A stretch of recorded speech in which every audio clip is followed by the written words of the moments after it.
بسم الله الرحمن الرحيم. அஸ்ஸலாமு அலைக்கும் வரஹ்மத்துல்லாஹி வபரகாத்துஹு. அன்பிற்குரிய சகோதர சகோதரிகளே, ஒவ்வொரு ஞாயிற்றுக்கிழமையும் இரவு 8:30 முதல் 10:30 வரை வாட்ஸ்அப் வழியாக நீங்கள் கேட்டிருக்கிற கேள்விகளுக்கு இந்த நேரலையில் நாம் விளக்கமளித்து வருகிறோம். இன்றைய நிகழ்ச்சிக்கு செல்வதற்கு முன்னால் ஒரு முக்கியமான ஒரு அறிவிப்பை செய்துவிட்டு நம்ம இன்றைய நிகழ்ச்சிக்கு செல்லலாம். குர்பானி கொடுப்பது ஹஜ்ஜி பெருநாள் தினத்தில் மட்டுமா அல்லது அதை தொடர்ந்து வரக்கூடிய 3 நாட்களும் கொடுக்கலாமா என்ற சர்ச்சை 4 ஆண்டுகளுக்கு முன்னால் துவக்கப்பட்டு அது குறித்து ஏராளமான வாத பிரதிவாதங்கள் நடந்து 4 நாளும் கொடுக்கலாம் என்று சொல்லக்கூடிய டிஎன்டிஜேயினர்கள் என்னென்ன வாதங்களை வைத்திருக்கிறார்களோ அது ஒவ்வொன்றுக்கும் தெள்ளத் தெளிவான மறுப்புகளை நம்ம தரப்பில் முன்னரே கொடுத்துருக்குறோம். இந்த வாதங்கள் சரியான வாதம் இல்லை, 4 நாள் கொடுக்கணும் என்பதற்கு நீங்கள் வைக்கிற எந்த வாதமும் உருப்படியானதாக இல்லை என்பதையெல்லாம் விளக்கி பல கட்டங்களில் பலவிதமான மறுப்புகளை நம்ம வழங்கியிருக்கிறோம். இந்த நேரத்தில் புதிதாக இப்போ அப்துல் நாசர் என்பவரை வைத்து ஒரு கேள்வி பதில் மூலமாக மறுபடியும் 4 நாட்கள் குர்பானி கொடுக்கலாம் என்ற சம்பந்தமான வீடியோவை வெளியிட்டு அதை பரப்பி கொண்டிருக்கிறார்கள். அதை பார்க்கின்ற பொழுது இவர்கள் எந்த அளவுக்கு மார்க்க விஷயத்தில் ஒரு அப்டேட்டாக இருக்கிறார்கள் என்பதை நம்ம அறிந்து கொள்ள முடிகிறது. இந்த அப்துல் நாசர் என்பவர் இப்போது வைத்திருக்கக்கூடிய எல்லா வாதங்களுக்குமே வார்த்தைக்கு வார்த்தை வரிக்கு வரி தக்க மறுப்பை நம்ம கொடுத்துருக்குறோம். அந்த மறுப்புக்கு அவர் மறுப்பு சொல்லாமல் ஏற்கனவே என்ன வாதத்தை சொன்னாரோ அதையே திருப்பி ஒரு புதுசாக என்ன செய்கிற மாதிரி ஒரு புது வாதத்தை போல எடுத்தான் இந்த இதை பரப்பியிருக்கிறார்கள். அப்போ டிஎன்டிஜியில் பயணிக்கிறவர்களுக்கும் அப்டேட் கிடையாது. இப்படி சொல்கிறோமே, இதுக்கு அவங்க ஏற்கனவே பதில் சொல்லியிருக்கிறாங்களா, அந்த பதிலுக்கு நாம் பதில் சொல்லியிருக்கிறோமா என்ற எந்த விதமான நாலேஜும், அதான் கண்ணை மூடிக்கணும்னு முடிவு எடுத்துட்டாங்களே, கேட்கக்கூடாதுங்கிற ஒரு முடிவில் இருக்கிறதுனால அந்த குருட்டுத்தனமான கூட்டம் என்ன சொன்னாலும் நம்பும் என்கிற அடிப்படையில் தான் இந்த நாசருடைய பதில் என்பது குர்பானி சம்பந்தமாக பேசியிருப்பது அமைந்திருக்கிறது. அதை கேட்கக்கூடிய நம்ம என்டிஎஃப் உடைய சகோதரர்களாக இருந்தாலும் சரி, பொதுவாக சரியான மார்க்கத்தை தேடக்கூடிய மற்ற அமைப்பை சேர்ந்தவர்களாக இருந்தாலும் சரி, அனைவருமே புரிந்து கொள்கிறார்கள் இவர் என்ன சொல்கிறார், இதுக்கு தான் பதில் ஏற்கனவே சொல்லிட்டாங்களே, பதில் சொல்லப்பட்ட விஷயத்திற்கு என்ன செய்கிறாரு, புதுசாக சொன்ன மாதிரி ஒரு வாதம் வைக்கிறாரே என்று அடிப்படையில் தான் அவருடைய வாதங்கள்லாம் அமைந்திருக்கிறது. அதனால் இன்றைய தினத்தில் அதுக்கு வரிக்கு வரி நான் மறுப்பு கொடுப்பதாக இருந்த நேரத்தில் தான் சில சகோதரர்கள், நம்ம தாய்களாக இருக்கக்கூடிய சில சகோதரர்கள், நீங்கள் இதுக்கு மறுப்பே கொடுக்க தேவையில்லை, அவர் என்ன சொன்னார் என்பதையும் நீங்கள் ஏற்கனவே சொன்ன மறுப்பையும் நாங்கள் சேர்த்து போட்டு நாங்களே இதுக்கு மறுப்பு கொடுத்துட்றோம் என்று சில, குறிப்பாக நம்ம சேப்பாக அன்சாரி அவர்களும் திருச்சி ஆர்வை ஜாகிர் அவர்களும் நாங்கள் 2 பேருமே அதை செஞ்சிடறோம், நீங்கள் புதுசாக சொல்கிற வேண்டிய தேவை இருந்தால் நீங்கள் மறுப்பு கொடுக்கலாம். அவர் என்ன வாதத்தை எல்லாம் இந்த வீடியோவில் வைத்திருக்கிறார் அது எல்லாத்துக்குமே விரிவான முறையில் மறுப்பு நம்ம முன்னாடியே கொடுத்துருக்குறீங்க. அதை எடுத்து போட்டாலே, எடுத்து தொகுத்து சொன்னாலே போதுமானது என்று கேட்டுக்கொண்ட அடிப்படையில் அவர்களிடம் அந்த பொறுப்பை நம்ம ஒப்படைத்திருக்கிறோம். இன்ஷா அல்லாஹ் அவர்கள் இந்த நாசர் பேசுனதுக்கு அதுக்கு நம்ம ஏற்கனவே சொன்ன மறுப்பையும் இணைத்து ஒரு தொகுப்பாக அவர்கள் போடக்கூடிய வீடியோ இன்ஷா அல்லாஹ் நாளைய தினத்திற்கு உங்களுக்கு இதே நேரத்திற்கு 8:30 மணிக்கு உங்களுக்கு இன்ஷா அல்லாஹ் அதை வெளியிடப்படும். அதில் நாசர் சொன்ன எல்லாமே மக்களை மடையராக்கக்கூடிய விதத்தில் அவரும் பார்ப்பதில்லைன்னு தெரிகிறது. ஒன்று, அவர் நம்முடைய மறுப்புகளை பார்க்குறவராக இல்லாமல் இருந்திருக்கணும், அதுவே ஒரு ஆய்வாளருக்கு தகுதியற்றது. அல்லது மறுப்பை பார்த்திருப்பாரையானால் அதை மக்கள்கிட்ட கொண்டு செல்லாமல் இருட்டடிப்பு செய்யும் விதமாக நம்ம என்ன சொன்னாலும் கேட்டுக்கொள்வார்கள், அப்படி ஒரு கூட்டத்தை நம்ம உருவாக்கி வச்சிருக்கிறோம் என்கிற ஒரு நம்பிக்கையில் சொல்லப்பட்டதாக இருக்க வேண்டும். எப்படி இருந்தாலும் சரி, இது அனைத்திற்குமான பதிலை இன்ஷா அல்லாஹ் நான் புதிதாக ஒரு பதிலும் சொல்லாமல் ஏற்கனவே நான் சொன்ன பதில்களை எடுத்து போடுவதிலிருந்தே நீங்கள் அவருடைய ஒரு மார்க்கத்தில் செய்யக்கூடிய தில்லு முள்ளுகளை நீங்கள் அறிந்து கொள்வீர்கள் என்பதை தகவலாக சொல்லிக்கொண்டு இன்ஷா அல்லாஹ் நாளைக்கு இதே நேரத்தில் அந்த பதிவை நீங்கள் பார்க்கலாம், அதுவே ஒரு பதிலாக இருக்கும் என்பதை அறிவித்துக்கொண்டு இப்போ உள்ள நம்ம கேள்விக்கு செல்லலாம். முதலாவது கேள்வி, இலங்கையைச் சேர்ந்த சபா என்கிற சகோதரர் ஒரு கேள்வி கேட்டிருக்கார். அண்மையில் ஒரு அரபி மொழி பயானை ஆங்கில உபத்தலைப்புடன் பார்த்தேன். அது டைட்டில் போட்டிருக்காங்க போல இருக்கு. அதில் பின்வருமாறு கூறப்படுகிறது: அதாவது இவ்வுலகத்தை அல்லாஹ் அழித்த பின்னர் அனைவரும் மரணித்து விடுவார்கள், மாணவர்கள் ஜின்கள் உள்பட. அந்த சமயத்தில் அல்லாஹ் மலக்குல் மௌத்தை அழைத்து யாராவது உயிருடன் இருக்கிறார்களா என்று கேட்பான். அதற்கு மலக்குல் மௌத் என்பவர், யா அல்லாஹ், ஜிப்ரீலும் மீகாயிலும் இஸ்ராஃபீலும் நானும் இருக்கிறோம் என்று கூறுவார். பின்னர் ஜிப்ரீலின் உயிரை கைப்பற்றுமாறு அல்லாஹ் கூறுவான். அதன் பின்னர் இப்போது யார் உயிருடன் இருக்கிறார்கள் என்று அல்லாஹ் கேட்பான். அதற்கு மலக்குல் மௌத் ஆனவர், மீகாயிலும் இஸ்ராஃபீலும் நானும் இருக்கிறோம் என்று பதிலளிப்பார். இவ்வாறு ஒவ்வொரு முறையும் கேட்ட பின்னர் இறுதியாக இப்பொழுது யார் இருக்கிறார்கள் என்று அல்லாஹ் கேட்கும் பொழுது, நான் மட்டும் இருக்கிறேன் யா அல்லாஹ் என்று மலக்குல் மௌத் கூறுவார். அதற்கு அல்லாஹ், உமது உயிரை கைப்பற்றி கொள் என்று கூறுவான். அதன் பிறகு மலக்குல் மௌத் ஒரு இடத்திற்கு சென்று தனது உயிரை கைப்பற்றி கொள்ளும்போது, ஒரு உயிரை பறிப்பது இவ்வளவு வலி உள்ளதாக எனக்கு அப்போது தெரிந்திருந்தால் நான் இவ்வுலகில் எவரது உயிரையும் கைப்பற்றி இருக்க மாட்டேன் என்று கவலை கொள்வார். இவ்வாறு அந்த பயானில் கூறப்பட்டது.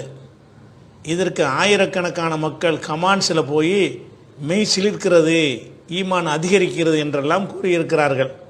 இந்த கருத்தில் ஏதாவது ஆதாரபூர்வமான அறிவிப்பு இருக்கிறதா தெளிவுபடுத்தவும் கேட்குறார்.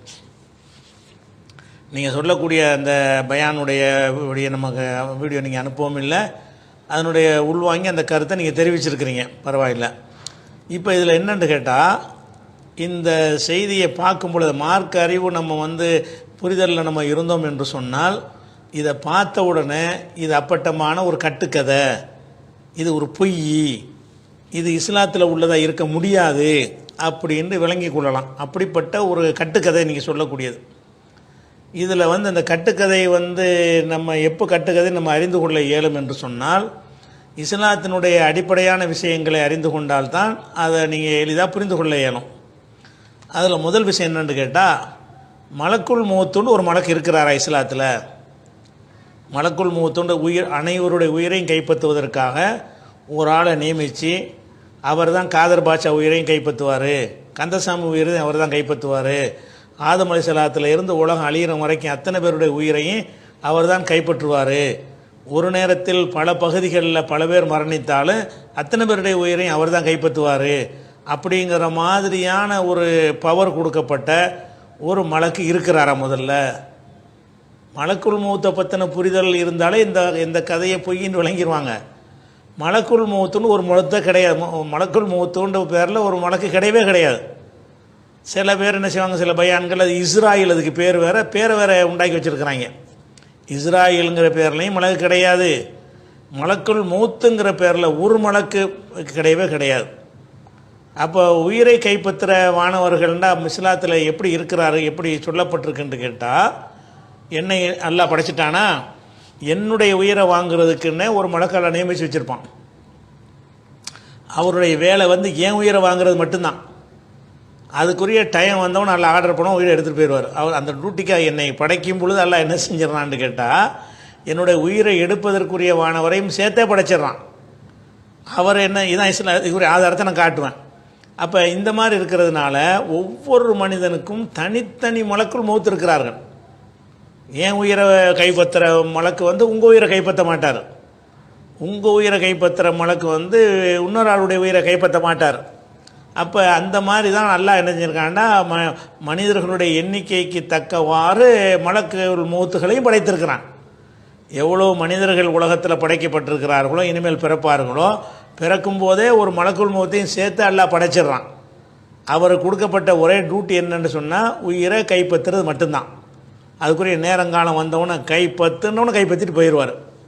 இப்படி இருக்கும் பொழுது இந்த கதை என்ன சொல்லுது? எல்லா உயிரையும் கைப்பற்றுறதுக்கு மலக்குல் மௌத் இருக்கிறதான். அவர் தான் அம்புட்டு பேர் உயிரையும் முதல்ல இப்படி நம்புவது சிறுக்கு இல்லையா? மலக்குல் மௌத்துங்கிறவர் அல்லாவை போல் செயல்படுற மாதிரிலாம் இதில் வருது. நீங்கள் சொல்கிற கருத்து பிரகாரம் பார்த்தா அவர் தான் என்ன செய்வார்? இங்கேயும் இருப்பார், இதே செகண்டில் அங்கேயும் இருப்பார். ஒரு செகண்டில், ஒரு மைக்ரோ செகண்டில் ஆயிரக்கணக்கான பேர் சாகுறாங்கல்ல, ஆயிரக்கணக்கான பகுதிகளில் சாகுறாங்கல்ல, ஆயிரக்கணக்கான ஊர்களில் சாகுறாங்கல்ல. அந்த ஒரு மைக்ரோ செகண்ட்லேயே அவர் இங்கேயும் இருப்பார், இதே செகண்டில் அங்கேயும் இருப்பார், இதே செகண்டில் அங்கேயும் இருப்பார்னா இது அல்லாஹ்வுடைய செயல்பாடு மாதிரி இருக்கிறது. உயிரை வாங்குகிற மலக்கு என்ன செய்வார்னா இங்கே இருந்துட்டு இதே வாங்குவார். இதே டைமில் ஒரு செகண்டுக்குள்ளேயே 1000 பேர் மூத்தா போகிறான்னு வைங்க. இந்த 1000 பேரையும் அவர் அங்கங்கே போய் கைப்பற்றுவார்னு சொன்னால் இந்த மாதிரி ஒரு நேரத்தில் பலருடைய கைப்பற்றக்கூடிய நாலேஜ் உள்ளவராகவும் அப்படி ஆற்றல் உள்ளவராகவும் ஒரு படைப்பு இருக்க முடியுமா? முதல்ல அல்லாவுக்கு மாத்திரம் உரிய ஒரு சிவத்தை அல்லாஹ் ஒரு மலக்குக்கு கொடுப்பான்? அந்த ஒரு புரிதலும் கிடையாது. அதனால் மலக்குல் மௌத்துங்கிறது இருக்குது. மலக்குல் மௌத்து என்று சொன்னால் ஒரு நபருக்கு பேர் இல்லை. என் உயிரை கைப்பற்றுற மலக்குக்கு பேர் என்னுடைய மலக்குல் மௌத்து. உங்கள் உயிரை கைப்பற்றுறவருக்கு பேர் உங்களுடைய மலக்குல் மௌத்து.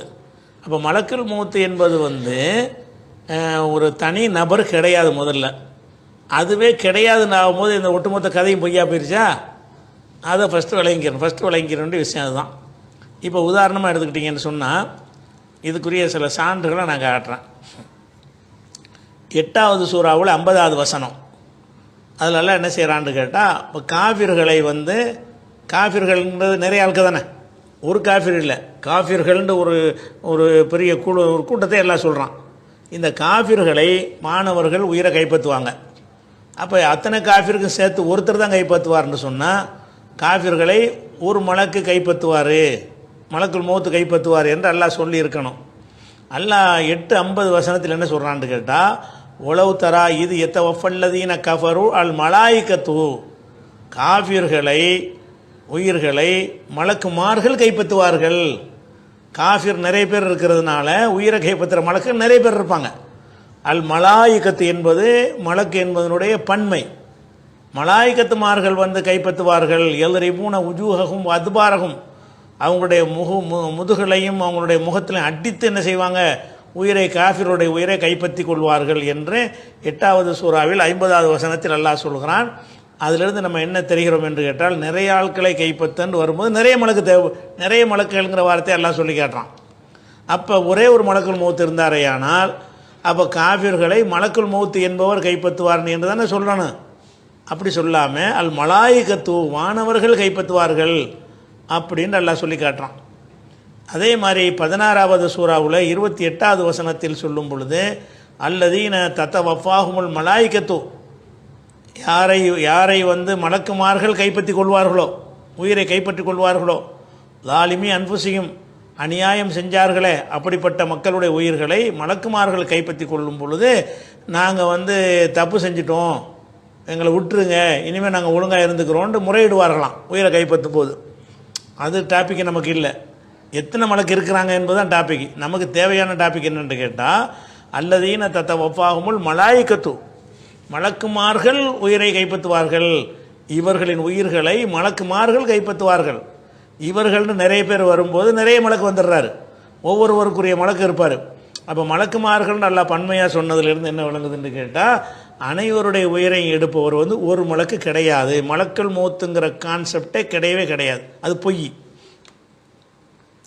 அதே மாதிரி 16:32 நல்லா என்ன செய்கிறான்னு கேட்டால், நல்லவருடைய உயிரை கைப்பற்ற மலக்குகளை பற்றி எல்லாம் சொல்கிறான். 16:28 சொல்கிறது கெட்டவங்களுடைய உயிரை கைப்பற்றுறது.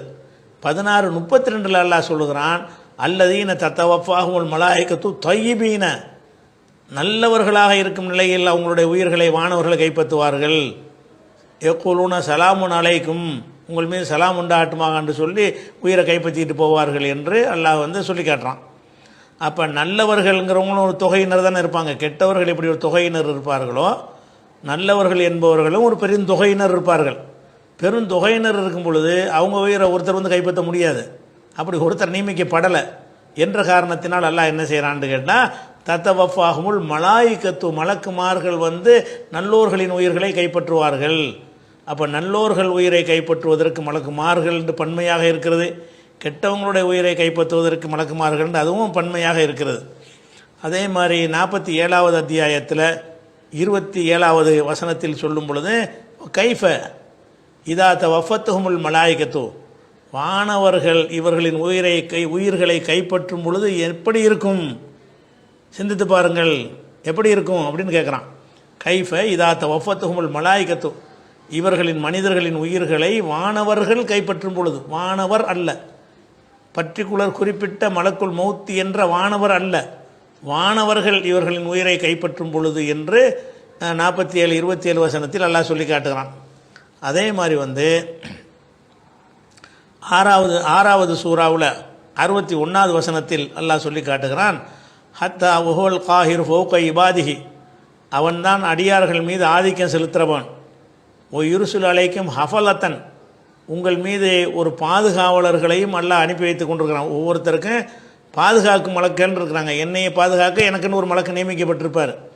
ஹத்தா இதா ஜா ஹதகுமுல் மௌத்து, அவருக்கு மௌத்துங்கிறது வந்து விடும் பொழுது தவஃபத்துஹு ருசுலுனா, நம்முடைய தூதர்கள் அவர்களை கைப்பற்றிக் கொள்வார்கள்.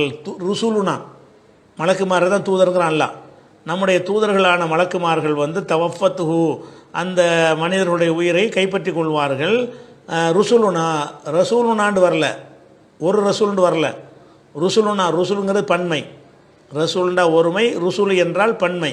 ருசுலுனா நமது தூதர்களாகிய வானவர்கள் உயிர்களை கைப்பற்றுவார்கள் என்று சொல்லி 6:61 வசனத்தில் நிறைய பேர் இருக்கிறாங்க, உயிரை கைப்பற்றுற வானவர்கள் நிறைய இருக்கிறாங்க என்று அல்லாஹ் சொல்லி காட்டுகிறான். அதே மாதிரி வந்து 7வது சூறாவில் 37வது வசனத்தில் சொல்லி காட்டுகிறான். ஹத்தா இதா ஜாத்துஹும் ருசுலுனா எத்தவஃபௌனஹும், நம்முடைய தூதர்மார்கள் அதாவது மலக்குமார்கள் அவர்கள்ட்ட வந்து என்ன செய்வாங்க, உயிர்களை கைப்பற்றும் பொழுது ஐனமா குன்தும் ததுவுன மிந்தூனில்லா, அல்லாவை தவிர்த்து நீங்கள் அழைத்து கொண்டிருந்தீர்கள். அப்போ அவங்களாம் எங்கே கேட்டுட்டு கைப்பற்றுவாங்களாம். எங்கேப்பா அப்துல் காரிஜிலான், எங்கப்பா சாவுல மீது ஆண்டவர்னே அவர் எங்கே, அப்படி கேட்டுக்கிட்டே கைப்பற்றுவார்கள்னு வருகிறது. அப்போ ஜாத்துஹும் ருசுலுனா, நமது தூதர்மார்கள் கைப்பற்றி கொள்வார்கள், எத்தவஃபௌனஹும்னு வருது. அப்போ இதில் என்ன செய்யறேன்னா ஒரு மலக்கு கிடையாதுங்கிறதுக்காக வேண்டி இவ்வளோ ஆதாரம். ஒரு மலக்கு கிடையாது. உயிரை கைப்பற்றுறதுங்கிறது ஜிப்ரீல் ஒரு மலக்கு, மீகாயில் ஒரு மலக்கு, இஸ்ராஃபில் ஒரு மலக்கு, 3 தான். மலக்குல் மௌத்துன்னு ஒரு மலக்கு கிடையாது. மலக்குல் மௌத்துங்கிறது எனக்கு உங்களுக்கு ஒவ்வொருத்தருக்கும் ஒரு மலக்குல் மௌத்து இருப்பார். அதே மாதிரி வந்து 7:37 வசனமாச்சா இது.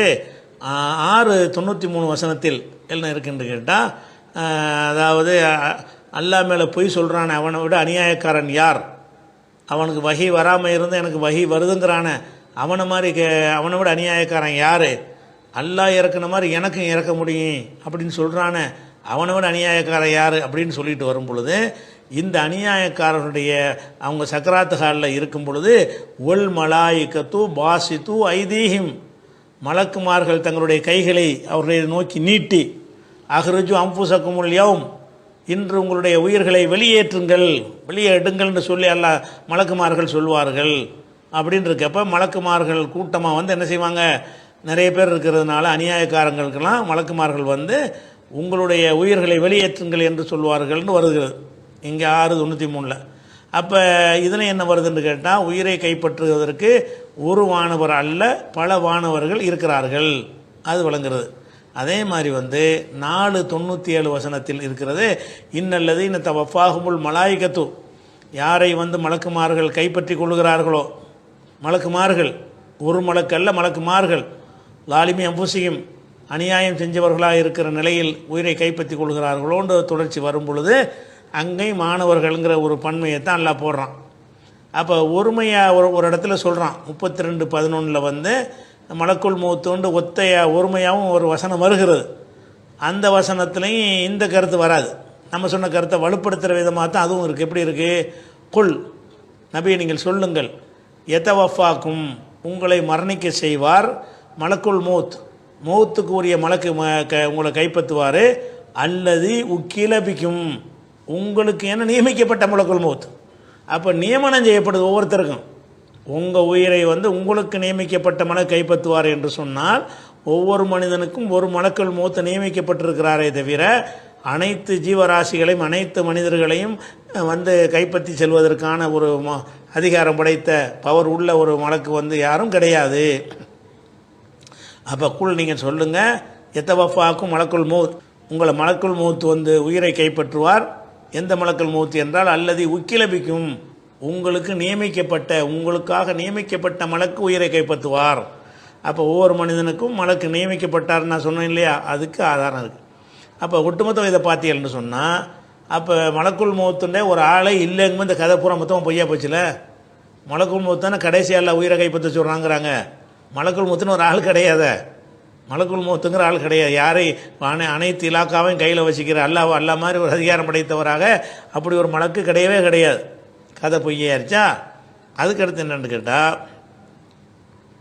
இந்த உலகம் சூர் ஊதப்படும் பொழுது அழிக்கப்படுறாங்கல்ல, எல்லாரும் அழிக்கப்பட்டுருவாங்களா அல்லது சிலர் அழிக்கப்பட மாட்டாங்களா என்று பார்த்தீங்கன்னு சொன்னால் அது குறித்து நம்ம தெரிஞ்சுக்கணும், குரானில் இருந்து தெரிஞ்சுக்கணும். சூர் ஊதுறாங்கல்ல, சூர் ஊதுனா எல்லாரும் செத்துற வேண்டியதானே? எல்லாரும் செத்துருவாங்களா அல்லது சில பேர் மலக்குமார்கள் சாகாமல் இருப்பாங்களா என்று கேட்டிங்கன்னு சொன்னால் அந்த முதல் சூர் ஊதுறது, அது 2 சூர் மொத்தம் ஊதப்படும்.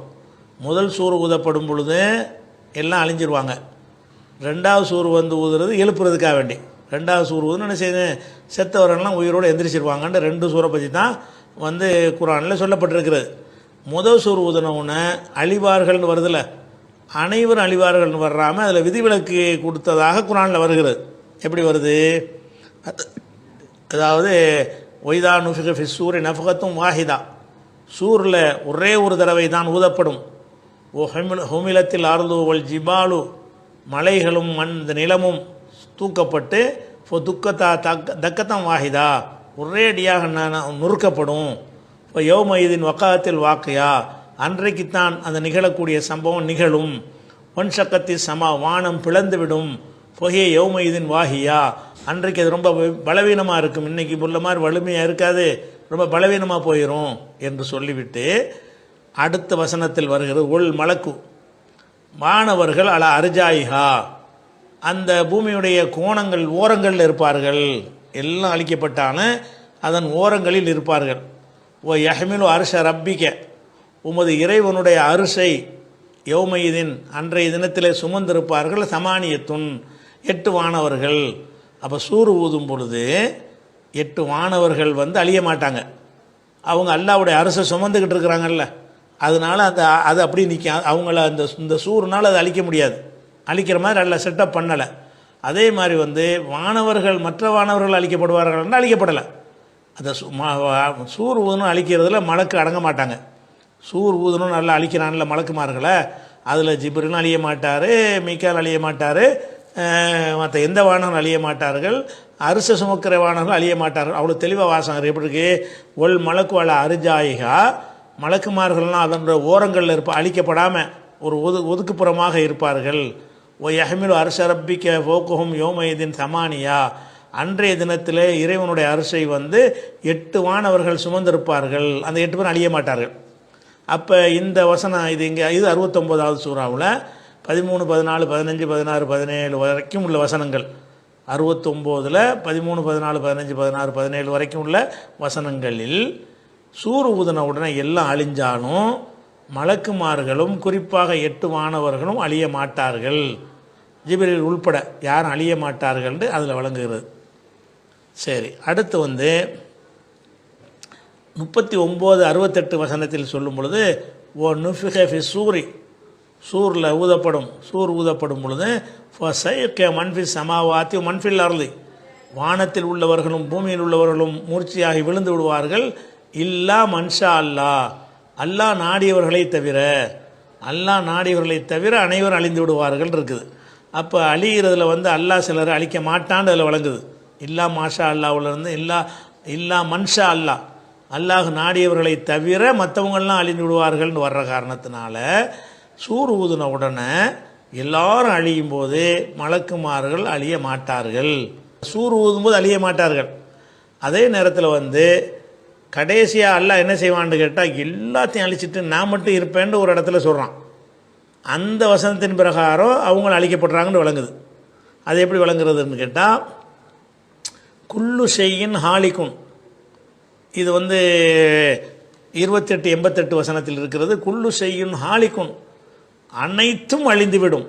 இல்லா வஜ்ஹஹு, அவனுடைய முகத்தை தவிர, அவன முகம்னா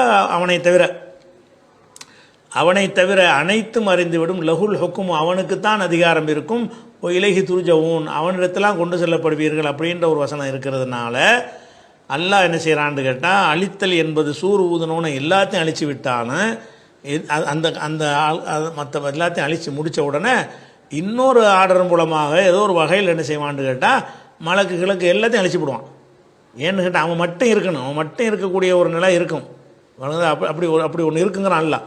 அல்லாஹ்வுடைய முகத்தை தவிர அனைத்தும் அழிந்து விடும்.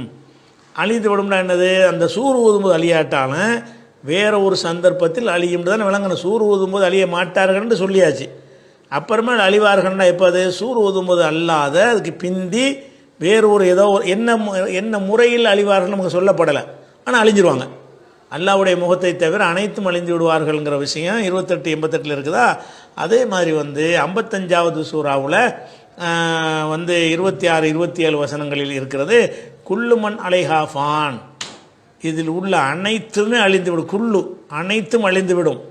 ஓ எபுகா, மிச்சமாக இருக்கும். மஜ்ஹு ரப்பிக்க, உமது இறைவனுடைய திருமுகம் மட்டும்தான் மிஞ்சும்.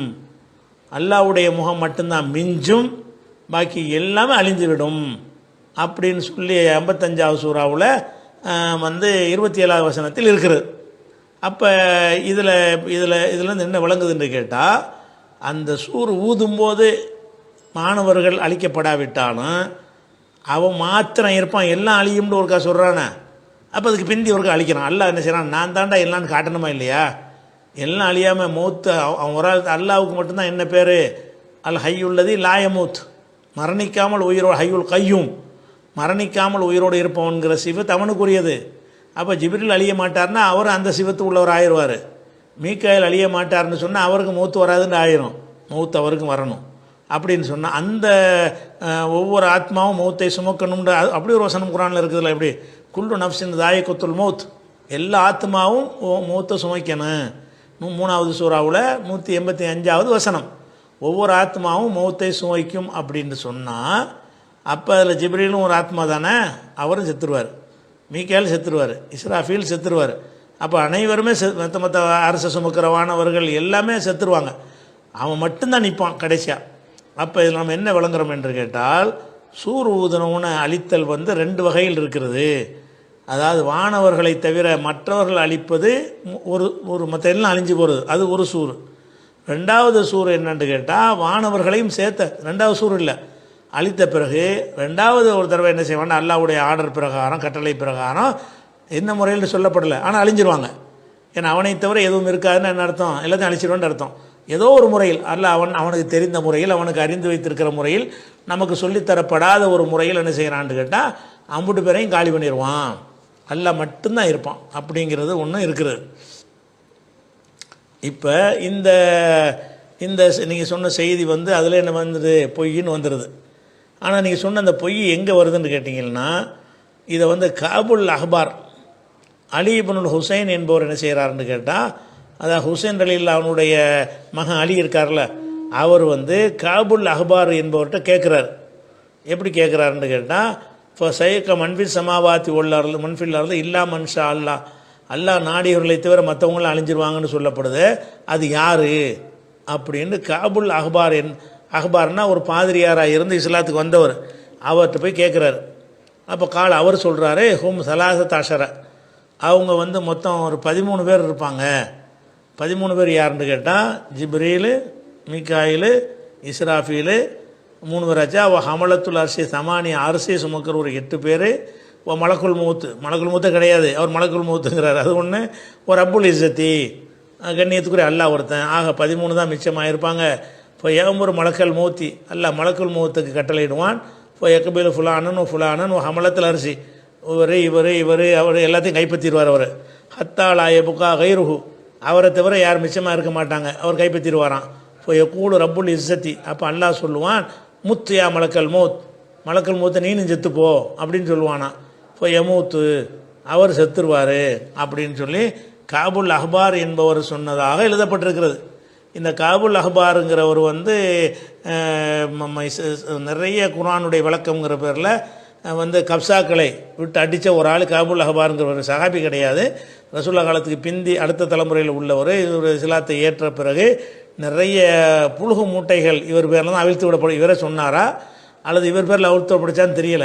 ஆனால் காபுல் அஹ்பார்னு வந்துட்டாலே அது பாதி பொய்யாக இருக்கும். அந்த மாதிரி கட்டுக்கதையில் சொல்லக்கூடியவராக இருக்கிறார். இது ரசூலுல்லாஹ் சொன்னது கிடையாது. அதனால் இந்த கதைங்கிறது பொய் வழங்குதா. ஆனால் எல்லாம் அழிஞ்சிருவாங்கிறது விஷம், அது ஒரு விஷயமாச்சா. அதுக்கு அடுத்தது இவ்வளோதான். அதுக்கு 2வது கேள்வி, இலங்கையிலேருந்து முகமது சபா, அது அவர் தான் கேட்குறார். கீழே ஒரு வீடியோ லிங்கை இணைத்துள்ளேன். அது அண்மையில் இலங்கையைச் சேர்ந்த முபாரக் மதனி அவர்களின் உத்தியோகபூர்வ யூடியூப் சேனலில் பதிவேற்றம் செய்யப்பட்டுள்ளது. அதில் அவர், நீங்களும் ஆலிமாகலாம் என்று நீங்கள் நடத்தி வரும் வகுப்பினை உங்களை சுட்டிக்காட்டி சொல்லாமல் அந்த விடயத்தை சுட்டிக்காட்டும் விதமாக எல்லோரும் ஆலிமாகலாம் என்பது பிழையான வாதம் என்று பேசியுள்ளார். அவர் கூறுவது சரிதானா? அனைவரும் ஆலிம்களாக வேண்டிய ஒரு கட்டாயம் இருக்கிறதா? அதோடு நீங்கள் ஆலிம் வகுப்பினை முடித்தவர்களும் அவர் கூறுகின்ற உலமாக்கள் என்ற அந்தஸ்தில் வருவார்களா? அதோடு உலமாக்களுக்கு தனிப்பட்ட கண்ணியத்தையும் கொடுக்க வேண்டுமா? அப்படி அவர்களுக்கு தனிப்பட்ட கண்ணியம் கொடுக்க வேண்டுமாயின் அவர்களது கல்வி தகமையின் அளவுகோல் என்ன? இவ்வளவு படித்த ஆலிம்களுக்குத்தான் இவ்வாறு கண்ணியம் கொடுக்க வேண்டும் என்று ஏதேனும் அளவுகோல் இருக்கிறதா? விளக்கம் தரவும் அப்படின்ட்டு இவர் கேட்குறார். இது முக்கியமான ஒரு கேள்வி. என்னென்று கேட்டால், இந்த கல்விமான்களுக்கு சிறப்புண்டு சில குர்ஆன் வசனங்கள் இருக்கிறது, சில ஹதீஸ்களும் இருக்கிறது. கல்விமான்களுக்கு சிறப்பு இருக்குன்னு இருக்கிறது. இந்த குர்ஆனில் ஹதீஸ்லையும் இந்த கல்விமான்கள் என்று சொல்லப்படுதில்ல, அந்த சொல்லப்பட்ட அந்த காலத்தில் இந்த உலமான்னு சொல்லிக்கிட்டு ஊரை ஏமாற்றிட்டு இருக்கிறாங்கல்ல, மார்க் அறிஞர்கள், ஆலிம் சாக்கள்ண்டு, இந்த மாதிரியான ஒரு விதமான கல்வியோ அப்படி ஒரு குரூப்பை இருந்தார்களா? முதல்ல ஆலிம்களும் ஆலிம் அல்லாதவரும் சமமாக மாட்டார்கள் ஒரு வசனம் இறங்குது. அப்படி இறங்கும் பொழுது அந்த காலத்தில் ஒரு மதரசா இருந்துச்சா? அதில் போய் யாராவது படிச்சுட்டு வந்த ஆலிம்னு கொஞ்சம் பேரும் ஆலிம் இல்லாத கொஞ்சம் பேர் இருந்தாங்களா? அப்படி இருந்தால் தானே சொல்ல முடியும். இங்கே வச்சுக்கிற இந்த ஆலிம்கள் வரக்கூடிய இந்த சிறப்புகள் எடுத்து வைத்து கொண்டு தங்களை தான் குறிக்குதுண்டு எல்லாரும் தம்பட்டை அடிக்கிறான். யார் படிக்கிறான்? சலப்புங்கிறவன் தம்பட்டை அடிக்கிறான், சுன்ன ஜமாத் தம்பட்டை அடிக்கிறான், பரேலவி தம்பட்டை அடிச்சுக்கிறான், தௌஹீதுக்காரங்கிறான், அவன் தம்பட்டை அடிச்சுக்கிறான். நம்மளால் ஆலிம் படித்த ஆளுக்கு நாங்களும் ஆலிம், நீ ஆலிமாங்கிறான். அடே, நீ சொல்லக்கூடிய இந்த ஆலிம்ங்கிறது ரசூலுல்லாஹ் காலத்தில் இருந்துச்சா? குர்ஆன் ரசூலுல்லாஹ் காலத்தில் அருளப்படுது. ரசூலுல்லாஹ் காலத்தில் ஆலிம்களுக்கு சிறப்பு இருக்குன்னு சொல்லப்படுமையானால் நீ சொல்கிற மாதிரியான ஒரு சிஸ்டம் இருந்தால் தானே சொல்ல முடியும். இந்த முபாரக் மதனி மாதிரியான ஒரு ஆள் கூட ரசூலுல்லாஹ் காலத்தில் இருக்கலையே. அவங்க நான் சரஃபு கிளம்ப ராமர் அப்படிலாம் படிச்சுட்டு அந்த மாதிரியெல்லாம் அதுக்குன்னு ஒரு மதரசா நடத்தப்படவும் இல்லையே. அப்போ எப்படி ஆலிம் இருந்திருப்பாங்க? விளங்கிக்கணும். இந்த ஆலிம்களுக்கு கல்விமான்களுக்கு சிறப்பு இருக்குங்கிறது உண்மை. கல்விமான்கள்டா யார் என்று சொன்னால் தெரிஞ்சவன் கல்விமான், அவ்வளவுதான். தெரிஞ்சவன் தெரியாதவன் எல்லா காலத்திலையும் இருப்பாங்க. ரசூலுல்லாஹ் காலத்தில் இருந்தாங்க. பட்டம் வாங்கினவன் பட்டம் வாங்காதவன் அர்த்தம் கொடுத்தீங்கன்னு சொன்னால் அம்புட்டு பேரும் ஜாகில் தான். ரசூலுல்லாஹ்வுடைய சஹாபாக்கள் அம்புட்டு பேரும் ஒருத்தர் கூட பட்டம் வாங்கலை. ரசூலுல்லாஹ்வுடைய சஹாபாக்கள் யாருமே இவங்க சொல்கிற இந்த ஆலிம் லிஸ்ட்டில் வரமாட்டாங்க. ஏன்னு கேட்டால் இவங்க சொல்லக்கூடிய 16 கலைகள் 34 கலைகளில் ஒன்றுமே அவங்களுக்கு தெரியாது. அவங்களுக்கு அதாவது அவங்களில் சில பேருக்கு நல்ல மார்க்கம் தெரியும், சில பேருக்கு தெரியாது, அவ்வளோதான். அப்போ கல்விமான்களுக்கு அர்த்தம் என்னன்னு கேட்டால் தெரிஞ்சவன் தெரியாதவன் இந்த மாதிரி தான் நம்ம பிரிக்கணுமே தவிர ரசூலுல்லாஹ் காலத்தில் இல்லாத ஒரு அர்த்தத்தை குர்ஆனுக்கு கொடுக்குறாங்க, ஹதீஸுக்கு கொடுக்குறாங்க. அது யார் ஆலிமுக்கு சிறப்பு என்ன தெரியுமா அப்படின்னோன்னா, ஆலிமுக்கு சிறப்பு என்னன்னு சொல்றதுக்கு முன்னாடி ஆலிம்னா யாருங்கிறத குர்ஆன்லன்னு சொல்லு, ஆலிம்னா யாருங்கிற ஹதீஸ்லன்னு சொல்லிவிட்டு அவருக்கு சிறப்பு இருக்குன்னு சொல்லு. அப்போ ஆலிமுக்கு சிறப்பு இருக்குன்னு சொல்கிற காலத்தில் வந்து யாருக்கு வந்து மார்க்க அறிவு கேட்டோ படித்தோ எழுத படிக்க தெரியாத உம்மி சமுதாயம் அவங்களே ஆலிம் இருந்தாங்க. ரசூலுல்லாஹ் காலத்து சமுதாயத்துக்கு பேர் என்ன? உம்மி சமுதாயம். எழுதவும் படிக்கவும் தெரியாத ஆலிமாக இருப்பாங்க. ஏன்னா கேட்டு அறிஞ்சிக்கலாம்ல, ரசூலுல்லாஹ்ட்ட கேட்டு கேட்டு நிறைய ஹதீஸ்களை அறிஞ்சிருப்பாங்க, மார்க்கத்தை அறிஞ்சிருப்பாங்க. அப்படி அறிந்தவர் வந்து ஆலிமாயிருவாரா இல்லையா? அப்போ ஆலிம் என்பதற்கு அர்த்தம் என்னன்னு கேட்டால், அதாவது மார்க்கத்தையோ மற்ற விஷயங்களையோ நன்கு அறிந்தவர், அறிந்தவர் அறியாதவர்ங்கிறது தானே தவிர இவனா ஒரு சிஸ்டத்தை நீ சொல்லக்கூடிய இந்த மதரசா சிஸ்டம்லாம் ரசூலுல்லாஹ் காலத்தில் இருந்துச்சா? நீ சொல்லக்கூடிய இந்த மாதிரியான பாடத்திட்டங்கள் அதெல்லாம் இருந்துச்சா? ஃபிக்கு, நஹ்வு, சர்ஃபு, மன்திக்கு, மானின்னு இன்னும் சொல்லி கொடுக்குறீங்களே, இதெல்லாம் ரசூலுல்லாஹ் காலத்தில் இருந்து இதை படித்தவங்களை தான் அது குறிக்குமா? அப்படி ஒன்றும் இல்லையப்பா. இல்லாத காலத்தில் இந்த குர்ஆன் அருளப்படுது. ஆலிம்களை பற்றி சொல்லக்கூடிய வசனம் இறங்குத. அப்போ வந்து நீங்கள் 200 வருஷத்துக்கு பின்னாடி உண்டாக்குன இந்த மதரசாக்கள்லாம் அது எப்படி குறிக்கும்? அப்படி ஒன்றும் இல்லையே. அப்போ ரசூலுல்லாஹ் காலத்தில் ஆலிமா இல்லைங்கிறீங்களா? அப்போ ஆலிம்களுக்கு சிறப்பு இருக்குப்பா. ரசூலுல்லாஹ் காலத்தில் ஆலிம் இருந்தாங்களா இல்லையா? கேள்வியாக தான். ரசூலுல்லாஹ் காலத்தில் ஆலிம் இருந்தாங்கல்ல? இருந்தாங்க. யார் அது ஆலிமு? ரசூலுல்லாஹ் காலத்தில் இருந்த ஆலிம் யார்? அபூபக்கர், உமர், உஸ்மான், யாராவது சொல்லுவீங்களா? யாராவது ஒரு ஆள் ஒருத்தனை இல்லை உன்னால் சொல்ல முடியாது. இவங்களெல்லாம் நீ சொன்ன விஷயத்தை படித்த ஆளுகளா? நீ சொன்ன மதரசாவில் படித்த ஆளுகளா? அதில் உள்ள பல சகாபாக்களுக்கு ஒழுங்காக வாசிக்கவா தெரியுமா? தெரியாது. அப்போ குர்ஆன்லேயும் ஹதீஸ்லேயும் கல்விமான்களுக்கு சிறப்புன்னு வருதுன்னு சொன்னால் நீனா உண்டாக்கிட்டு இதுதான் கல்வின்ட்டு நீ கல்விக்கு அர்த்தத்தை தான் மாற்றி விட்டாங்க. கல்விக்கு அர்த்தம் என்ன? ஆலிமுக்கு அர்த்தம் என்ன? 7 வருஷம் மதரசாவில் படித்தா ஆலிமு, 7 வருஷம் மதரசாவில் படித்து மண்ணாங்கட்டி நிறைய இருக்குது, ஆனால் அவங்க ஆலிமு தான். அது மதரசாவுக்கு போகாத இப்போ சிந்தித்து விளங்கக்கூடிய அறிஞர்கள் நிறைய பேர் இருக்கிறார்கள். அதனால் வந்து ஆலிமாகலாம், யாரும் ஆகலாம். எப்படி சஹாபாக்கள் ஆலிமானாங்களா இல்லையா? இவங்க நினைக்கிறாங்கன்னா இந்த 7 வருஷம் போய் மதீனாவில் படிச்சுட்டு வந்து ஒரு மாதிரியாக கோட்டு சுட்டலாம் போட்டு தனி டிஃப்ரெண்ட்டான தோற்றத்தை வைத்து கொண்டு சரளமாக அரபி மொழியில் பேசக்கூடிய அப்படின்லாம் அவங்க தான் ஆலிம், நாங்கள்லாம் ஆலிமு, நீங்களாம் அப்படி வந்துடுவியான்னு இருக்கிறாங்க. உன்னைய விட அபூஜஹில் அழகாக அரபி பேசுவான் ஆலிமாவன். ஆலிமுடைய ஆலிம்னா தெரிஞ்சவன் தான்ப்பா ஆலிமு. உனக்கு பேசிக்கான விஷயம் குர்ஆன் சொன்னால் மட்டும்தான் ஆதாரம்னு உனக்கு புரிய மாட்டேங்குது. அவர் சொன்னார், இவர் சொன்னார், செலவு சொன்னார், கலப்பு சொன்னார்னுட்டு தெரிகிற நீ ஆலிமா? ஜாகில்களாக இருந்து கொண்டு ஆலிமுக்கு சொந்தம் கொண்டாடுகிறார்கள். அதனால் நம்ம ஃபஸ்ட்டு நீங்கள் விளங்கி கொள்ளுங்க, ஆலிமுக்கு சிறப்பு உள்ளன்னு சொல்லும் பொழுது இவங்க சொல்லக்கூடிய இந்த யாரை ஆலிம்னு சொல்கிறார்களோ இந்த கேட்டகிரியில் ஒருத்தராச்சும் சஹாபாக்கள் இருந்தாங்களா? ஒருத்தர் கூட இல்லை. அப்போ சஹாபாக்கள் கூட ஜாகில்களா? அப்போ அந்த காலத்தில் ஒருத்தருமே இல்லாமல் இருந்தது அதில் அப்படி புகழ்ந்து சொல்லிட்டானா? அது விளங்கிக்கிறணும். அதனால் வந்து இதில் வந்து எல்லாத்தையுமே இந்த நோய் இருக்குது. இன்னும் சொல்ல போனால் உதாரணத்துக்கு நான் உங்களுக்கு சொல்கிறேன் கேளுங்களேன். இன்னமா யக்ஷல்லாஹ மின் இபாதியில் உலமான்னு வரும். உலமாக்கள் தான் அல்லாஹ்வுக்கு அஞ்சுவார்கள் அப்படின்னு குர்ஆனில் 35, 28 வசனத்தில் இருக்குது. உலமாக்கள் அல்லாஹ்வுக்கு அஞ்சுவார்கள்னு எங்களை தான் சொல்லுதுங்கிறான் இவன். இவன் சொல்லக்கூடியதுக்கு முன்னாடி இந்த வசனம் இறங்கிருச்சு. அப்போ யார் உலமா சொல்லு? உலமாக்கள் அல்லாஹ்வுக்கு பயப்படுவார்கள்னு சொல்லப்படுதில்லை, இந்த வசனம் இறங்குனுச்சுல. அப்போ வந்து மதனி கதனி ஒன்றுமே கிடையாது. மதனி, மக்கி, பாக்கவி, உளவி ஒரு இளவும் கிடையாது அப்போலாம். ஆனால் அப்போவும் உலமாக்கள் இருந்திருக்கிறாங்க, அல்லாஹ் அஞ்சிருக்கிறாங்க. அப்போ அல்லாஹ் என்ன செய்கிறான்னா உலமாக்களை வந்து எனது அடியார்களில் உலமாக்கள் தான் அல்லாஹ் அஞ்சுவார்கள்னு சொல்லுவது வந்து இவங்க ஒரு சிலபஸை உண்டாக்கி அந்த சிலபஸில் போய் சில நாட்களை ஒதுக்கினவர்களை தான் குறிக்கும்னு சொல்கிறிய. இப்படிப்பட்டவர்கள் அன்றைக்கி இருந்தாங்களா? அவங்கள தான் குறிச்சிச்சா? அப்படி ஒன்று இல்லவே இல்லையே. இந்த வசனம் இறங்கும்போது அப்படி ஒன்று இல்லவே இல்லையே. ஆனால் உலமா இருந்திருக்கிறாங்களே. அந்த வசனம் இறங்கும்போது உலமா இருந்தாங்க. ஆனால் நீ வச்சிருக்கிற இந்த சிலபஸ்லாம் இல்லவே இல்லை. அப்போ இந்த சிலபஸ் இல்லாமல் உலமாவாக இருக்குன்னு வழங்குதா இல்லையா? சரி, இன்னும் சொல்ல போனால் இந்த அல்லாஹ்வுடைய உலமாக்கள் தான் அஞ்சுவார்கள்னு சொல்கிற வசனம் இருக்குல்ல, இந்த வசனம் வந்து 35வது சூறாவில் வருது. அதில் என்ன வந்து 27, 28 2 வசனத்தை சேர்த்து பார்த்தீங்கன்னு சொன்னால் அதில் என்னவெல்லாம் வரும்னு கேட்டால் ஆலிம் யாருங்கிறது அதில் வழக்கம் சொல்கிறான். ஆலிம்டா யாருன்னு கேட்டால் வானத்துலேருந்து நம்ம மழை இறக்குறோம், அதுலேருந்து தண்ணி வருது, அதுலேருந்து கனி வர்க்கங்களை உற்பத்தி ஆக்குறோம், பலவிதமான நிறங்களில் கனிகள் உற்பத்தி ஆகுது. மலைகள் எடுத்துக்கிட்டிங்கன்னா வெள்ளையான மலை, சிவப்பு மலை, பல வண்ண நிறங்களில் மலைகள் கற்கள்லாம் இருக்கிறது. அது மாதிரி கண்ணங்கரேர் என்று மலைகள்லாம் இருக்கிறது. அதே மாதிரி மனிதர்கள்லையும் கால்நடைகள்லையும் பலதரப்பட்ட நிறங்கள் இருக்கிறது. இதையெல்லாம் எவன் விளங்கினானோ அவன் அல்லாஹ் பயப்படுவான்னு வருது. இதை சொல்லிவிட்டு தான் இன்னமா எக்ஸல்லா கதாலிக்க இன்னமா எக்ஸல்லாஹ் மின் இபாதில் உலமா, அல்லாஹ்வுடைய அடியார்களில் உலமாக்கள் இதை அறிந்தவர்கள் தான் அல்லாஹ் பயப்படுவார்கள். எதை அறியணும்?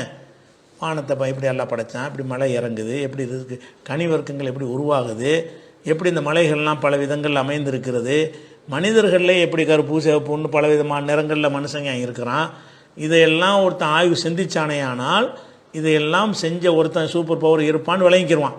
விளங்கிட்டு அல்லாவுக்கு பயப்படுவான். அப்போ அல்லாவுக்கு அறிஞர் உலமாக்கள் பயப்படுவார்கள். இந்த அந்த வசனத்துடைய சின்ன ஒரு பீஸை மட்டும் கட் பண்ணி 4 சொல்ல மட்டும் கட் பண்ணி உங்களுக்கு சிறப்பு சேர்க்குறீங்களே. இது எதை பற்றி இது பேசுது? பொதுவாக அறிஞ்சவன் அல்லாஹ் பயப்படுறதுக்கு ஒரு அல்லாஹ் பற்றின அறிவு இருக்கணும்ல. அல்லாஹ் பற்றின அறிவு யாருக்கு இருக்கும்? சிந்திக்கிறவனுக்கு தான் இருக்கும். அப்போ ஏன் வானத்தை பற்றி மலையை பற்றி அந்த பூமி எப்படி அமைக்கப்பட்டுச்சு எல்லாத்தையும் சிந்திச்சான்னு சொன்னால் இது தானாக உருவாகலை. இதெல்லாம் உருவாக்கின ஒரு சூப்பர் பவர் இருக்கத்தான் செய்வான். சூப்பர் பவர் இருப்பான்னு விளங்கிட்டான்னா அது பயம் தன்னால் வந்துடும்ல. இவங்க தான் அல்லாஹ் அஞ்சுவாருன்னு நல்லா சொல்கிறான். அல்லாஹ் என்ன சொல்கிறான்? இன்னமா எக்ஸல்லாஹ் மின் இபாதில் உலமா, அவனுடைய அடியார்கள். அந்த தொடர்ச்சியில் தான் எல்லாத்தையும் சொல்லிட்டு வரும்போது தான் மலைகளில் பல விதங்கள் இருக்கிறது, மனிதர்களில் பல விதங்கள் இருக்கிறார்கள், கால்நடைகளில் பல விதங்கள் இருக்கிறார்கள், ஊர்ந்து செல்லக்கூடிய ஊர்வனவில் பல விதங்கள் இருக்கிறார்கள், பலவித நிறங்கள் இருக்கின்றன. இதெல்லாம் சொல்லிவிட்டு அதன் ஒரு பகுதி தான் இன்னமா எக்ஸல்லாஹ் மின் இபாதில். இதை அறிந்தவர்கள் தான் அல்லாஹ்வை பயப்படுவார்கள். உலமான்னா என்னது? 7 வருஷம் படித்தவர்கள் இல்லை, இதனை அறிந்தவர்கள். அப்போ இதை நம்ம இந்த முபாரக் மதனி மாதிரி ஆட்களுக்கு இந்த நாலேஜ்லாம் இருக்காது. விளங்குதா? பூமி சுற்றுதா இல்லையாங்கிறதுலே அவங்களுக்குலாம் டவுட் உள்ள ஒரு படிப்பு படித்து வந்திருக்காங்க. விளங்குதா? அந்த மாதிரியான ஒரு அடிப்படையில் உள்ளவங்க அவங்களுக்கு இதெல்லாம் விளங்காது. உலமான்னு யார்? நீங்கள் மதரசாக போகலை, ஒன்றும் போகலை, இதை நீங்கள் விளங்கியிருந்தீங்கன்னா நீங்கள் தான் உலமா. எதை விளங்கியிருக்குன்னு? அல்லாஹ் எல்லாத்தையும் படைத்தான், அவன் இல்லாமல் தன்னால் உண்டாகலை. ஒரு தண்ணியை ஊற்றுறோம், அதிலேருந்தே வரக்கூடிய செடி ஒன்று இனிக்குது, ஒன்று புளிக்குது, ஒன்று கசப்பாக இருக்குது, பலவிதமான என்னடா அதிசயமாக இருக்குது அப்படின்னு நினச்சி சிந்திக்கிறீங்கல்ல, இவனுக்கு பேர் தான் ஆலிம். இவன் தான் அல்லாஹ்வுக்கு பயப்படுவான் அப்படின்னு சொல்லி 35வது சூறாவில் எல்லாம் சொல்லி காட்டுறான். அதே மாதிரி ஹல் எஸ்தவில்லதீன யாலமூன வல்லதீன லா யாலம், இதையும் சொல்லுவாங்க. அறிந்தவர்களும் அறியாதவர்களும் சமமாவார்களா? இந்த வசனத்தை போட்டுட்டு நாங்களும் நீங்களும் சமமானு மாற்றிடுவாங்க அர்த்தத்தை. அல்லாஹ் சொல்கிறது அறிந்தவர்களும் அறியாதவர்களும் சமமானு கேட்குறான். இந்த துண்டை கொண்டாந்து போடுவாங்க. அல்லாஹ் என்ன சொல்கிறான்? அறிந்தவர்களும், அதாவது நாங்களும், அறியாதவர்களும், நீங்களும் 7 வருஷம் மதரசாவில் சாப்பிட்டவர்களும் 7 வருஷம் சாப்பிடாதவர்களும் சமமானு அர்த்தத்தை குர்ஆன் அர்த்தத்தை மாற்றி விட்றாங்க. அறிந்தவர்களும் அறியாதவர்களும் சமமானவர்கள் அந்த வசனம் இருக்குல்ல, அதை முழுசாவாசி. எதை பற்றி பேசுது? என்ன அறிந்தவர்கள்? பட்டத்தை பற்றி பேசுதா? எதை பற்றி பேசுது? அதாவது எவன் அம்மன் காணித்துன் ஆனா லைலி, பகல் நேரங்களில் இரவு நேரங்களில் சாஜிதன் காய்மன் நின்று கொண்டும் சஜிதாவில் இருந்து கொண்டும் அல்லாவை பயப்படுகிறானோ, யஹதுல் ஆஹ்ரா மறுமையை பயப்படுகிறானோ, எர்ஜூ ரஹ்மத் ரப்பிஹி ரப்புடைய ரஹமத்தில் நம்பிக்கை வைத்திருக்கிறானோ, அவனும் மற்றவனும் சமமாவார்களா அப்படின்னு கேட்டு இதை அறிந்தவர்களும் அறியாதவர்களும் சமமாக மாட்டார்கள்னு கேட்க சொல்கிறான். அல்லாஹ் எதை அறியணும்? அல்லாண்டு ஒருத்தன் இருக்கிறான்னு விளங்குறதும், அவனுக்கு நின்று வணங்குவதும், ஆகிரத்துக்கு பயப்படுவதும், அல்லாஹ்வுடைய ரஹமத்தில் நம்பிக்கை வைக்கிறதும் தான் அறிந்தவர்களுக்கு அர்த்தம். இதை அறிந்தவனும் இதை அறியாதவனும் சமமாகறோம் அல்லாஹ் கேட்குறான். இவங்க முந்தி உள்ள பிந்தி ஒன்றி விட்டு துண்டை மட்டும் எடுத்துக்கிட்டாங்க. அறிந்தவனும் அறியாதவனும் சமமா? எதை பற்றி நாங்கள் பேசப்படுது? 7 வருஷம் படித்தவனும் 7 வருஷம் மதரசாவில் குப்பை கொட்டணும்னு வருதாங்க? அரபு மொழி பண்டிதன் ஏதாவது வருதாங்க? எதை பற்றி வருகிறது? அல்லாண்டு ஒருத்தன் இருக்கிறான், அவனுக்கு ராத்திரி பகலாக நின்று வணங்கணும், அல்லாவுக்கு பயப்படணும், அல்லாவுடைய ரஹமத்தை எதிர்பார்க்கணும் என்று எவன் இருக்கிறானோ அவனுக்கு பேர் அறிந்தவன். இதை விளங்காதவன் அறியாதவன், இந்த 2 பேரும் சமமான அல்லாஹ் கேட்குறான். அப்போ வணக்க வழிபாடுகள் அல்லாவுக்கு பயந்து அஞ்சு வணக்க வழிபாடு செய்கிறவனுக்கு பேர் ஆலிம், செய்யாதவனுக்கு பேர் ஆலிம் இல்லை. அப்போ அல்லாஹ் ஆலிமுக்கு சிறப்புன்னு சொல்லக்கூடிய 39 வசனத்தை முழுசாக படித்து பார்த்தீங்கன்னு சொன்னால் அறிந்தவரும் அறியாதவரும் சமமாவார்களா என்பது எதை சொல்கிறது? அறிந்தவர் என்பது கண்டிப்பாக இந்த உலமா கூட்டம்னு சொல்கிறாங்களே, இவங்களை குறிக்க இவங்க தான் ஆபத்தான ஆட்களாக இருக்கிறாங்க. மார்க்கத்தை தங்களுக்கு புகழ் சேர்ப்பதற்கு வளைத்து வைத்து கொண்டவர்கள். இவர்களை பற்றி அது பேசவே இல்லை. இந்த உலமான்னு சொல்லக்கூடிய எந்த அதிசயம் கொண்டாந்து போட்டாலும் சரி, நீ சொல்லக்கூடிய அந்த உலமாங்கிற ரசூலுல்லாஹ் காலத்தில் இருக்கவில்லை. அப்போ நீ என்ன செய்கிற, அந்த ஹதீஸில் சிறப்பை மட்டும் எடுத்துக்கிற, நாங்கள் தான் பில்டப் கொடுத்துக்கிற. எல்லா ஆலிம்களும் சேர்ந்து மக்கள் வழி கெடுக்கிறாங்க. அவன் எந்த குரூப்பை சேர்ந்தவனாக இருந்தாலும் சரி, அவன் ஒரு மௌலவின்னா மௌலவி நீங்கள் ஒன்றான்ற, என்னடா மௌலவி எங்கேருந்து எடுத்தீங்க, இது ரசூல்லா காலத்தில் இல்லாத ஒன்று தானே உண்டாக்கிட்டு வச்சு சொல்கிறீங்க. ஆனால் ஆலிம்ங்கிற வார்த்தை வந்து ரசூல்லா காலத்தில் இருந்துச்சே, உலமாங்கிற ரசூல்லா காலத்தில் இருந்துச்சே. அவர் ரசூல்லா காலத்தில் அறிந்தவர் அறியாதவர் இருந்தாங்களே, அவங்களாம் யார்? அதே மாதிரி உள்ளவங்க தான் இப்போவும் ஆலிம். இப்போவும் ஆலிம் இருக்கிறாங்க. யார் ஆலிமு? மதரசாவும் போனதே கிடையாது, மார்க்கத்தை பயான் பண்ணுறதுக்கு காசு வாங்குறது கிடையாது, அரபு நாட்டில் கொடுக்குற சல்லிக்காக வேண்டி மார்க்கத்தை சொல்லக்கூடியவனா அவன் இருக்கவே மாட்டான். அவனுக்கு தெரிந்த மார்க்கத்தை அவனுக்கு தெரிந்து கொண்டு அல்லாவுக்கு பயந்து தொழுது வணங்கி தன்னளவில் நல்லவனாக வாழ்ந்துட்டான்னா அவன் தான் ஆலிம்.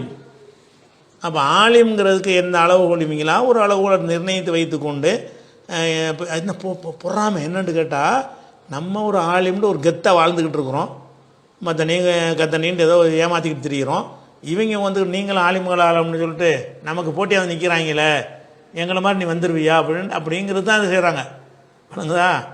அதை உடைக்கிறது தான் நாங்கள் போட்டோம், யார் வேணாலும் ஆகலான்னு அறிஞ்சவன் தான் ஆலிம். அதனால் வந்து அந்த பொறாமைன்னா என்னதுன்னா, அந்த இது வந்து தகர்ந்துடும். என்னத்தை தக்க வச்சுருக்கான், பிற மதத்து கிறிஸ்தவ மதத்தில் இருக்கிற மாதிரி பாதிரிகள் கையில் வந்து மக்களெல்லாம் வச்சு பயந்து நடுங்கிற மாதிரி இருக்குல்ல, அந்த நிலையில் நம்ம அந்த மக்களை வச்சுக்கிட்டு இருக்கிறோம். அதுக்கு ஆப்போசிட் இருக்கிறாங்க. எல்லா குரூப்பும் அதை செய்கிறானா இல்லையா? அவன் தௌஹீதா இருக்குன்னு சுன்னத்தை எவனாக இருந்தாலும் வந்து மக்களை வந்து மட்டமாக தான் நினைக்கிறான். இவன் தன்னை பெருசாக ஒரு இளவும் தெரியாது, எல்லாம் தெரியும்னு நினைக்கிறான். இறையச்சம் இருக்காது, இவன் தன்னை ஆலிம்னு நினைக்கிறான். அந்த ஒரு காரணத்தால் அது ஒரு சொல்கிறது சரியில்லை. அடுத்து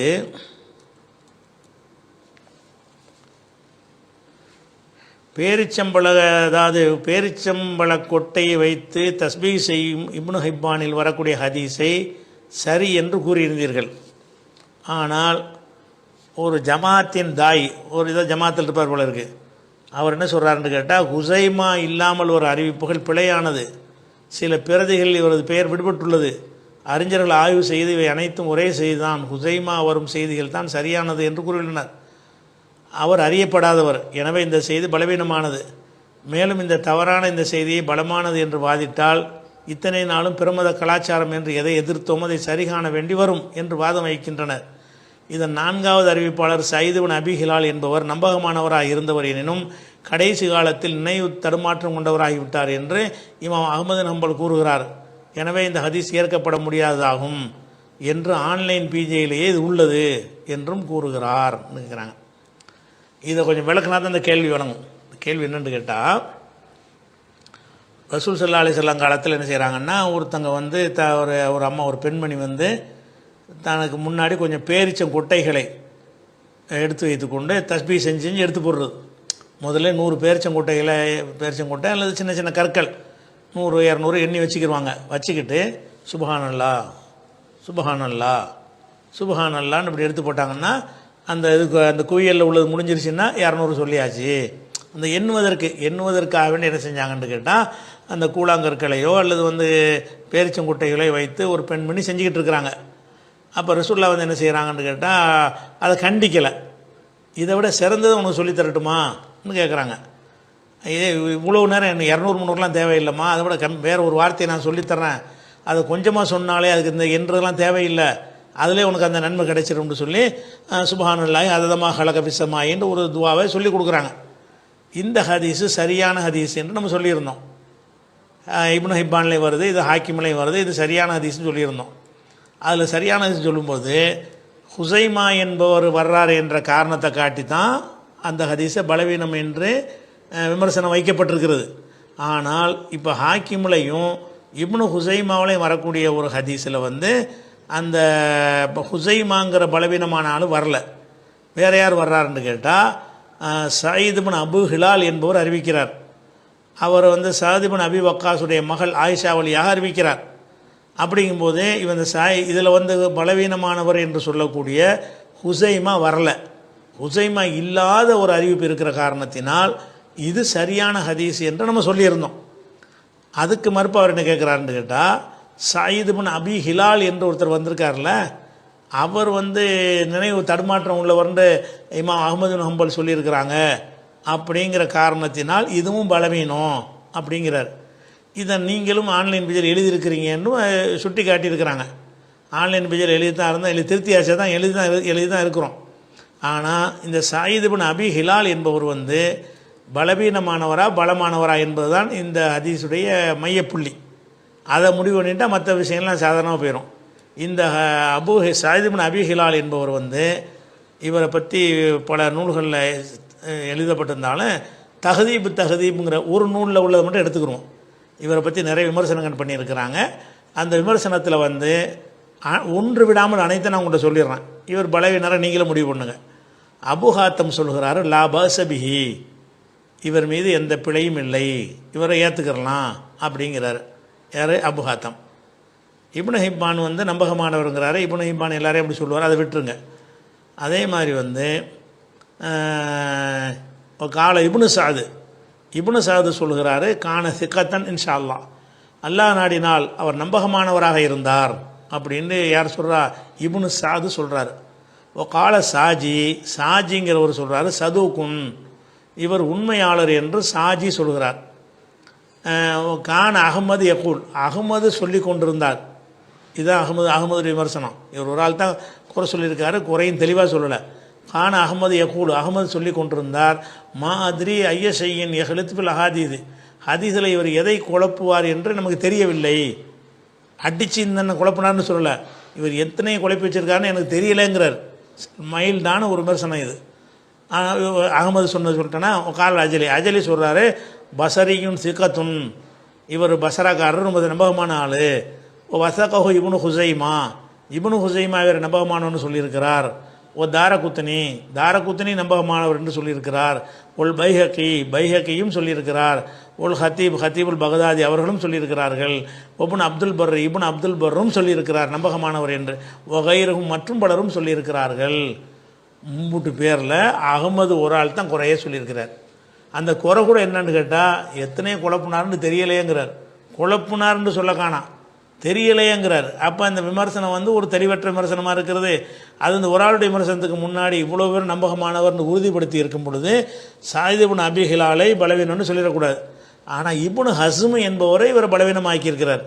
அது எதை வச்சு பண்ணியிருக்கிறாருன்னு கேட்டால் இந்த அகமது இமாமுடைய சொல்ல காட்டி தான் பண்ணியிருக்கிறார் என்று இப்னு ஹஜர் சொல்கிறார். ஓ கால இப்னு ஹஸ்ம் சொல்கிறார் லைசபில் கவி, இவர் நம்பகமான ஆள், வலுவான ஆள் இல்லை. போல அல்லஹு எழ்தமது அலா கவுலில் இமாம் அகமது இமாமுடைய சொல்லை அடிப்படையாக கொண்டு அவர் சொல்லியிருக்கக்கூடும். இவர் பலவீனமானலாம் கிடையாது, அகமது சொன்னார்ல அதை எடுத்துகிட்டு இவர் சொல்லியிருக்காருங்கிறாங்க. அப்போ மொத்தத்தில் அகமது இமாம் மட்டும்தான் இவரை குறை சொல்லியிருக்கிறாங்க. அந்த குறையும் ஸ்ட்ராங்கான குறையாக இல்லை, இவர் என்னத்தை குழப்பினார்னு தெரியலைங்கிறது வந்து அது வந்து ஒரு தெளிவற்ற ஒரு குற்றச்சாட்டாகத்தான் அது வரும். அதே நேரத்தில் ஏராளமான பேர் வந்து இவ்வளோ மொத்த விமர்சனமாக அவ்வளோதான். அப்போ அந்த மனிதரை பற்றிய விமர்சனம் வந்து எல்லாருமே நல்லவர், நம்பகமானவர், உறுதியானவர் என்றெல்லாம் எந்த குறையும் இல்லாதவர் என்று பாராட்டி இருக்கும் பொழுது அகமது இமாம் மட்டும் இந்த ஒரு வார்த்தையை சொன்னதை வச்சுக்கிட்டு இதை பலவீனம் ஆக்கலாமா? இது வலுவான சரியான ஹதீஸ் தான். ஆனால் அந்த ஆர்டிக்கல் ஆன்லைன் பேஜில் பழைய காலத்து நிலைப்பாட்டின் பிரகாரம் நம்ம போட்டிருந்தோம். ஆனால் இப்போ அதை திருத்தி ஆன்லைன் பேஜில் பார்த்தீங்கன்னா திருத்தப்பட்டு அதை சரி செய்து போட்டிருக்கிறோம். அதை விளங்கிக்கிறங்க. அப்துல் ரஹ்மான் கத்தார் 2009ஆம் ஆண்டு ஐசிஐசிஐ பேங்கில் மியூச்சுவல் ஃபண்டு பாலிசி 3 லட்சத்திற்கு 2 பாலிசி எடுத்தேன். அது தற்போது முடியும் தருவாயில் உள்ளது. அதனுடைய தற்போதைய மதிப்பு 20 லட்சம் ஆகும். அதைப்போல் 2018இல் வேறு ஒரு பாலிசி எடுத்தேன். அது 2020இல் தௌபா செய்தவனாக நிறுத்திவிட்டேன். பாலிசி முழுமை பெறவில்லை. எனது கேள்வி என்னவென்றால், தௌபா செய்ததால் 2009இல் இட்ட பாலிசி பணத்தை முழுவதும் நான் பயன்படுத்தி கொள்ளலாமா? தௌபா செய்தால் முன் செய்த பாவங்கள் மன்னிக்கப்படும் என்று இருக்கிறது, அதுபோல் இதுவும் வருமா என்று கேட்குறாரு. அவருடைய கேள்வி என்னன்னு கேட்டால், இந்த மியூச்சுவல் ஃபண்டு பாலிசிங்கிறது வட்டின்னு அவருக்கு விளங்கி இருக்கிறது. அது வட்டியா இல்லையான்றது அந்த டவுட் அவர் கேட்கல, அவருக்கு தெரிஞ்சிருக்கிறது. அதனால் நிறுத்தியும் இருக்கிறாரு. நம்ம ஒரு தொகையை போடுவோம், அவன் ஒரு குறிப்பிட்ட காலத்துக்கு பிறகு பெரிய தொகையாக தருவான். நம்ம 3 லட்சத்துக்கு போட்டோம்னா ஒரு 20 லட்சம் தருவான்னு சொல்லுவான். அது ஒரு வருஷம் வட்டியை போட்டு ஏதோ ஒரு வகையில் தர்றான், வட்டி தான் அது. அப்போ இந்த மியூச்சுவல் ஃபண்டுங்கிறதுக்கு அவன் தரக்கூடிய ஆதாயம் காட்டக்கூடியது எல்லாமே முழுக்க வட்டி என்பதில் 2வது கருத்தே கிடையாது. கேள்வி கேட்டவருக்கும் அதில் சந்தேகம் கிடையாது. அதனால தான் அதில் தௌபா செஞ்சு திருந்துட்டேங்கிறார். அது தப்பு தான். ஆனால் இதில் என்னென்னு கேட்டால், முதல்ல 2009 ஒரு பாலிசி எடுத்திருக்கிறார். அதிலேருந்து ஒரு திருந்த காணாம். அது முடிகிற தருவாயில் இருக்குதான். இந்த 2000 அதில் திருந்தாமல் என்ன செய்கிறாருன்னா 2018 ஒரு பாலிசி எடுத்தாராம். அதில் 20 திருந்திட்டார். 2018 ஒரு பாலிசி எடுத்துட்டு 20 நான் நிறுத்திட்டேன் அப்படிங்கிறாரு. இதை நிறுத்தின மாதிரி அதை அவர் நிறுத்தலை. அதாவது 2009 போட்டதை முடியும் தருவாயில் இருக்குங்கிறாரு. அப்போ அதை செலுத்திக்கிட்டு வர்றாரு. அப்போ முதல்ல திருந்திட்டால் மன்னிக்கப்படுமான்னு நீங்கள் கேட்குறது பாதி திருந்துறதுலாம் மார்க்கத்தில் கிடையாது. ஒரு செயல்லேருந்து நீங்கள் திருந்தினா மன்னிக்கப்படுங்கிறதுக்கு இந்த அர்த்தம் வருமானு ரெண்டாவது விஷயம். முதல் விஷயம் என்னென்னு கேட்டால், இது திருந்துவதா? அதாவது 10 பேர்கிட்ட வட்டிக்கு கொடுத்துவிட்டு இந்த 2 பேருடைய வட்டியை மட்டும் நான் திருத்திக்கிட்டேன் மாற்றிக்கிட்டேன் அப்படின்னு சொன்னால் திருந்துறதா? அது வட்டி தப்புன்னு சொன்னால் நீங்கள் என்ன செய்ய 2009 போட்டதையும் அதோடு நிறுத்திருக்கணும். இது நம்ம மார்க்கு தப்புண்டு, அது முடியும் தருவாயில் இருக்குது, 20 லட்ச ரூபா வரப்போகுது அப்படின்னு சொல்கிறீங்கன்னா அதை அப்போ கண்டினியூ பண்ணுறீங்க. எதை நிறுத்திருக்கிறீங்க? 2018 ஒன்று போட்டுவிட்டு அதை நினைஞ்சிருக்கிறீங்க. அதை 2020 நிறுத்திருக்கிறீங்க. அப்போ நிறுத்தினது தௌபா செஞ்சு திருந்திருக்கிறீங்கன்னு சொன்னால், திருந்தியது இதை திருந்ததாக யாராவது ஏற்றுக்குருவாங்களா? அந்த வகையில் உள்ள பாவம் உங்களுக்கு வராது என்று எடுத்துக்கொள்ளலாமே தவிர, அதுக்கு முந்தி செஞ்சதனுடைய பாவம் வரத்தானே செய்யும். அதில் திருந்தலையே, நீங்கள் அதை கண்டினியூ பண்ணுறீங்களே. அப்போ திருந்துதல் என்பதை முதல் அர்த்தம், அது முழுமையாக தௌபாவுக்கு அர்த்தம் என்னன்னு கேட்டால், முழுமையாக திருந்திடணும். ஒரு செயலில் என்ன செய்கிறது, திருட்டுலேருந்து தௌபா செய்கிறதா இருந்தால், நான் 50 வீட்டு திருடிட்டு இருந்தேன், இப்போ 10 வீட்டு தான் திருடுறேன், 40 வீட்டுடைய திருட்டுலேருந்து நான் தௌபா செஞ்சுட்டேன்னா அதை ஏற்றுக்கிற முடியுமா? திருட்டுலேருந்து தௌபான்னா திருட்டுலேருந்து முழுசா நீங்கணும், 100% நீங்கணும். அந்த அடிப்படையில் நீங்கள் பார்த்தீங்கன்னா, நீங்கள் திருந்துதல் என்று சொல்வது நீங்கள் தப்பாக நினைக்கிறீங்க. 2009 உள்ள பாலிசியை நீங்கள் கண்டினியூ தான் பண்ணுறீங்க, பண்ணி தான் என்ன செய்கிறீங்க, அதை எடுக்கிறீங்க. அதுவும் அந்த விஷயத்தில் திருந்துதலுங்கிறது வராது. ஒன்று சரி, ஒருத்தன் திருந்திட்டான், பொருளாதாரம் சம்பந்தமான ஒரு விஷயத்தில் வட்டியே வச்சுக்கிறோம், வட்டியே எடுத்துக்கிறோம், மொத்த பொருளாதாரம் கூட வேண்டிய வட்டியே எடுத்துக்கிறோம். வட்டியில் திருந்துதல் என்பதற்கு 2 இலக்கணம் இருக்குது. என்ன இருக்குன்னு கேட்டால், 2வது சூறாவில் 279 வசனம். நீங்கள் திருந்துற ஆட்களுக்கே சொல்கிறோம், வட்டியில் வட்டி வாங்கி விட்டு நீங்கள் திருந்தி விட்டீர்கள் என்று சொன்னால், அப்போ திருந்தின பிறகு உங்களுடைய அந்த பொருளாதாரம் சம்பந்தமாக உங்களுடைய நிலைப்பாடு எப்படி இருக்கணும் என்பதை அல்லாஹ் வளர்க்குறான். எப்படி போகிறான்னா, யா அய்யுஹல்லதீன ஆமனு, இது 279. நம்பிக்கை கொண்டவர்களே, இத்தகுல்லாஹ், அல்லாஹ்வுக்கு பயந்து கொள்ளுங்கள், வதரு விட்டு விடுங்கள், மா பக்கிய மினர் ரிபா, வட்டியில் வரவேண்டியதை விட்டு விடுங்கள். வட்டியில் என்ன செய்யணும், வரவேண்டியதை விட்டு விடுங்கள். இன்குத்து மூமினின், அதாவது வட்டி தொழில் பண்ணிகிட்ருக்கிறிய, வாங்கிட்டு இருக்க, இப்போ திருந்த நினைக்கிறீங்க, என்ன செய்யணும், அசலை மட்டும் கொடு, இதுக்கு பிறகு ஒன்றுங்க நான் வாங்க மாட்டேன் அப்படின்னு சொல்லி வரவேண்டிய வட்டியை நீங்கள் விட்டுறணும். ஏற்கனவே செஞ்ச ஒப்பந்தமாகிடுச்சு, ஏற்கனவே பேசி முடிச்சிட்டோம் அப்படிங்கிறதுனால அதை கண்டினியூ பண்ணிங்கன்னு சொன்னால் அதை இஸ்லாம் அனுமதிக்கலை. அல்ல அப்படி சொல்கிறான், ஒத்தவதரு மா பக்கே மினர் ரிபா, வட்டியில் எஞ்சியதை விட்டு நீங்கள் என்ன செய்ய, விட்டு விடுங்கள், வரவேண்டிய வட்டியை விட்டுருங்க. இப்போ இல்லம் தஃபவுல், அப்படி நீங்கள் செய்ய தவறினால், ஃபதனு பி ஹர்பி மினல்லாஹி வ ரசூலி, அல்லாஹ் ரசூலுக்கு எதிராக யுத்தம் செய்வதற்கு தயாராகி கொள்ளுங்கள் அப்படின்னு சொல்லிட்டு, ஒயின் துபுத்தும், நீங்கள் திருந்தினீர்கள் என்று சொன்னால், ஃபலக்கும் ரூ சம்பாலிக்கும், உங்களுடைய மூலதனம் தான் உங்களுக்கு ஹலாலு. ஒரு ஆள்கிட்ட 1 லட்ச ரூபாய்க்கு வட்டியை கொடுத்துட்டீங்க, இன்றைக்கி திருந்துறீங்க, அவன்கிட்ட இந்த 1 லட்சத்தை மட்டும் தான் நீங்கள் வாங்கணும்.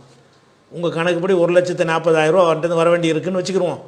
1 லட்சம் ஒருத்தனுக்கு கொடுத்தீங்க, கொடுத்துட்டு என்ன செய்கிறீங்க, இன்றைக்கி திருந்துறீங்க. இன்றைக்கி கணக்கு பார்த்தீங்கன்னா உங்கள் வட்டி கணக்கெலாம் சேர்த்து 1,40,000 அவன்கிட்ட வர வேண்டி இருக்கிறது. உங்களுக்கு எது உங்களுக்கு ஹலால் என்று கேட்டால், ஒயின் துபுத்தும், நீங்கள் தௌபா செய்தால், ஃபலக்கும் ரூ சம்பாலிக்கும், உங்களுடைய மூலதனம் அசல் தான் உங்களுக்கு சொந்தம். வட்டிக்கு ஒருத்தன்ட்ட கொடுத்தா கூட என்ன செய்யணுதா, நடந்தெல்லாம் விட்டுருப்பா, இதுக்கு முந்தி நான் வாங்கி திண்ட வட்டியெல்லாம் திண்டுட்டேன், திண்டதுக்கு உங்களுக்கு கேள்வி கேட்கப்படாது. திருந்தும்போது வர வேண்டியது இருக்குல்ல, வர வேண்டியது நீங்கள் கலெக்ஷன் பண்ண நினைக்கக்கூடாது. ஒருத்தன்ட்டு ஒரு 10 வருஷமாக 1 லட்ச ரூபாய் கொடுத்து வச்சுருக்கிறீங்க, வருஷம் மாதம் வட்டி வாங்கி தின்னுட்டு இருந்துருக்கிறீங்க, அது முடிஞ்ச கதை. இன்றைக்கி திருந்துறீங்க, திருந்தும்போது இன்றைக்கி அவன் அசலும் தர வேண்டி இருக்குது, கொஞ்சம் வட்டியும் தர வேண்டி இருக்கிறது. அசலும் தர வேண்டிய நிலையில் அவன் இருக்கிறான், வட்டியும் தர வேண்டிய நிலையில் இருக்கிறான். அப்படி இருந்தானே, ஆனால் நீங்கள் என்ன செய்யணும், இந்தாப்பா நீ எவ்வளோ வட்டி இருக்கா நீனே வச்சுக்க, எனக்கு வட்டி வேணாம், நான் திருந்திட்டேன், எனக்கு அசலை மட்டும் கொடு. அப்போ 1,50,000 வர வேண்டி இருந்துச்சுன்னா நீ 1,00,000 எனக்கு கொடுத்துரு அப்படின்ற. அதுக்கு முந்தி நீங்கள் பல லட்சங்கள் வாங்கி தின்றாலும் அது குற்றம் கிடையாது. அப்போ ஒயின் துபுத்தும் நீங்கள் தௌபா செய்தீர்கள். தௌபாவுக்கு அர்த்தம் என்னது? ஃபலக்கும் ஒரு சம்பாளிக்கும், உங்களுடைய மூலதனம் தான் உங்களுக்கு சொந்தமானது. லா தலரிமூன, நீங்கள் யாருக்கும் அநியாயம் செய்யக்கூடாது. லா துலரமூன, உங்களுக்கு அநியாயம் செய்யக்கூடாது. அசலும் இல்லைன்னா உனக்கு அநீதியாக போயிடும். நீ வட்டி தொழில் பண்ண காரணத்தினால் கொடுத்த கடனையே கேட்காதுன்னு சொன்னால் உனக்கு அநியாயமாக போயிடும். மேற்கொண்டு வாங்கினீன்னா அவனுக்கு அநியாயமாக போயிடும். அதனால் நீ அநியாயம் செய்யாத அவன் அநியாயம் செய்வானா அப்படின்னு அந்த வசனத்தை எல்லாம் முடிக்கிறான். இது ஒரு விஷயம். அதே நேரத்தில் ஒருத்தன் இந்த வட்டி நிலுவையில் இல்லாமல் திண்டு முடிச்சிட்டான், இப்போ திருந்துறான், இது எல்லாம் கேட்க மாட்டான். எப்படி? அதாவது வட்டி வாங்கிட்டீங்க, ஒரு ஆளுக்கு 1,00,000 கடனை கொடுக்குறீங்க, கொடுத்து என்ன செய்கிறீங்கன்னா மாதம் 1,000 வாங்கிட்டே வர்றீங்க. அது ஒரு 1,00,000 கிட்ட உங்களோட சேமிப்பாக இருக்குது. இப்போ நீங்கள் திருந்துட்டீங்கன்னு சொன்னால் இந்த 1,00,000 நீங்கள் எடுத்துக்கலாம். ஏன்னு கேட்டால் அவன்கிட்ட நீ கலெக்ஷன் பண்ணிட்டியல்ல, வர வேண்டிய நிலையில் இருக்கும்போது அடிப்படையில் வைக்காமல் நீ என்ன பண்ணிடுறீங்க, மாதம் அந்த தொகையை கலெக்ஷன் பண்ணி தின்றுவீங்க, சேர்த்து வச்சுருப்பீங்க, ஏதோ செஞ்சுருப்பீங்க. இப்படி இருக்கும் என்று சொன்னால் அப்போ நீங்கள் ஏற்கனவே வாங்கிய வட்டி உங்களே சேர்ந்து வாங்கிடணும். வாங்கிடணும் என்ன, உங்களோட பொசிஷனை கைப்பற்றிடணும்.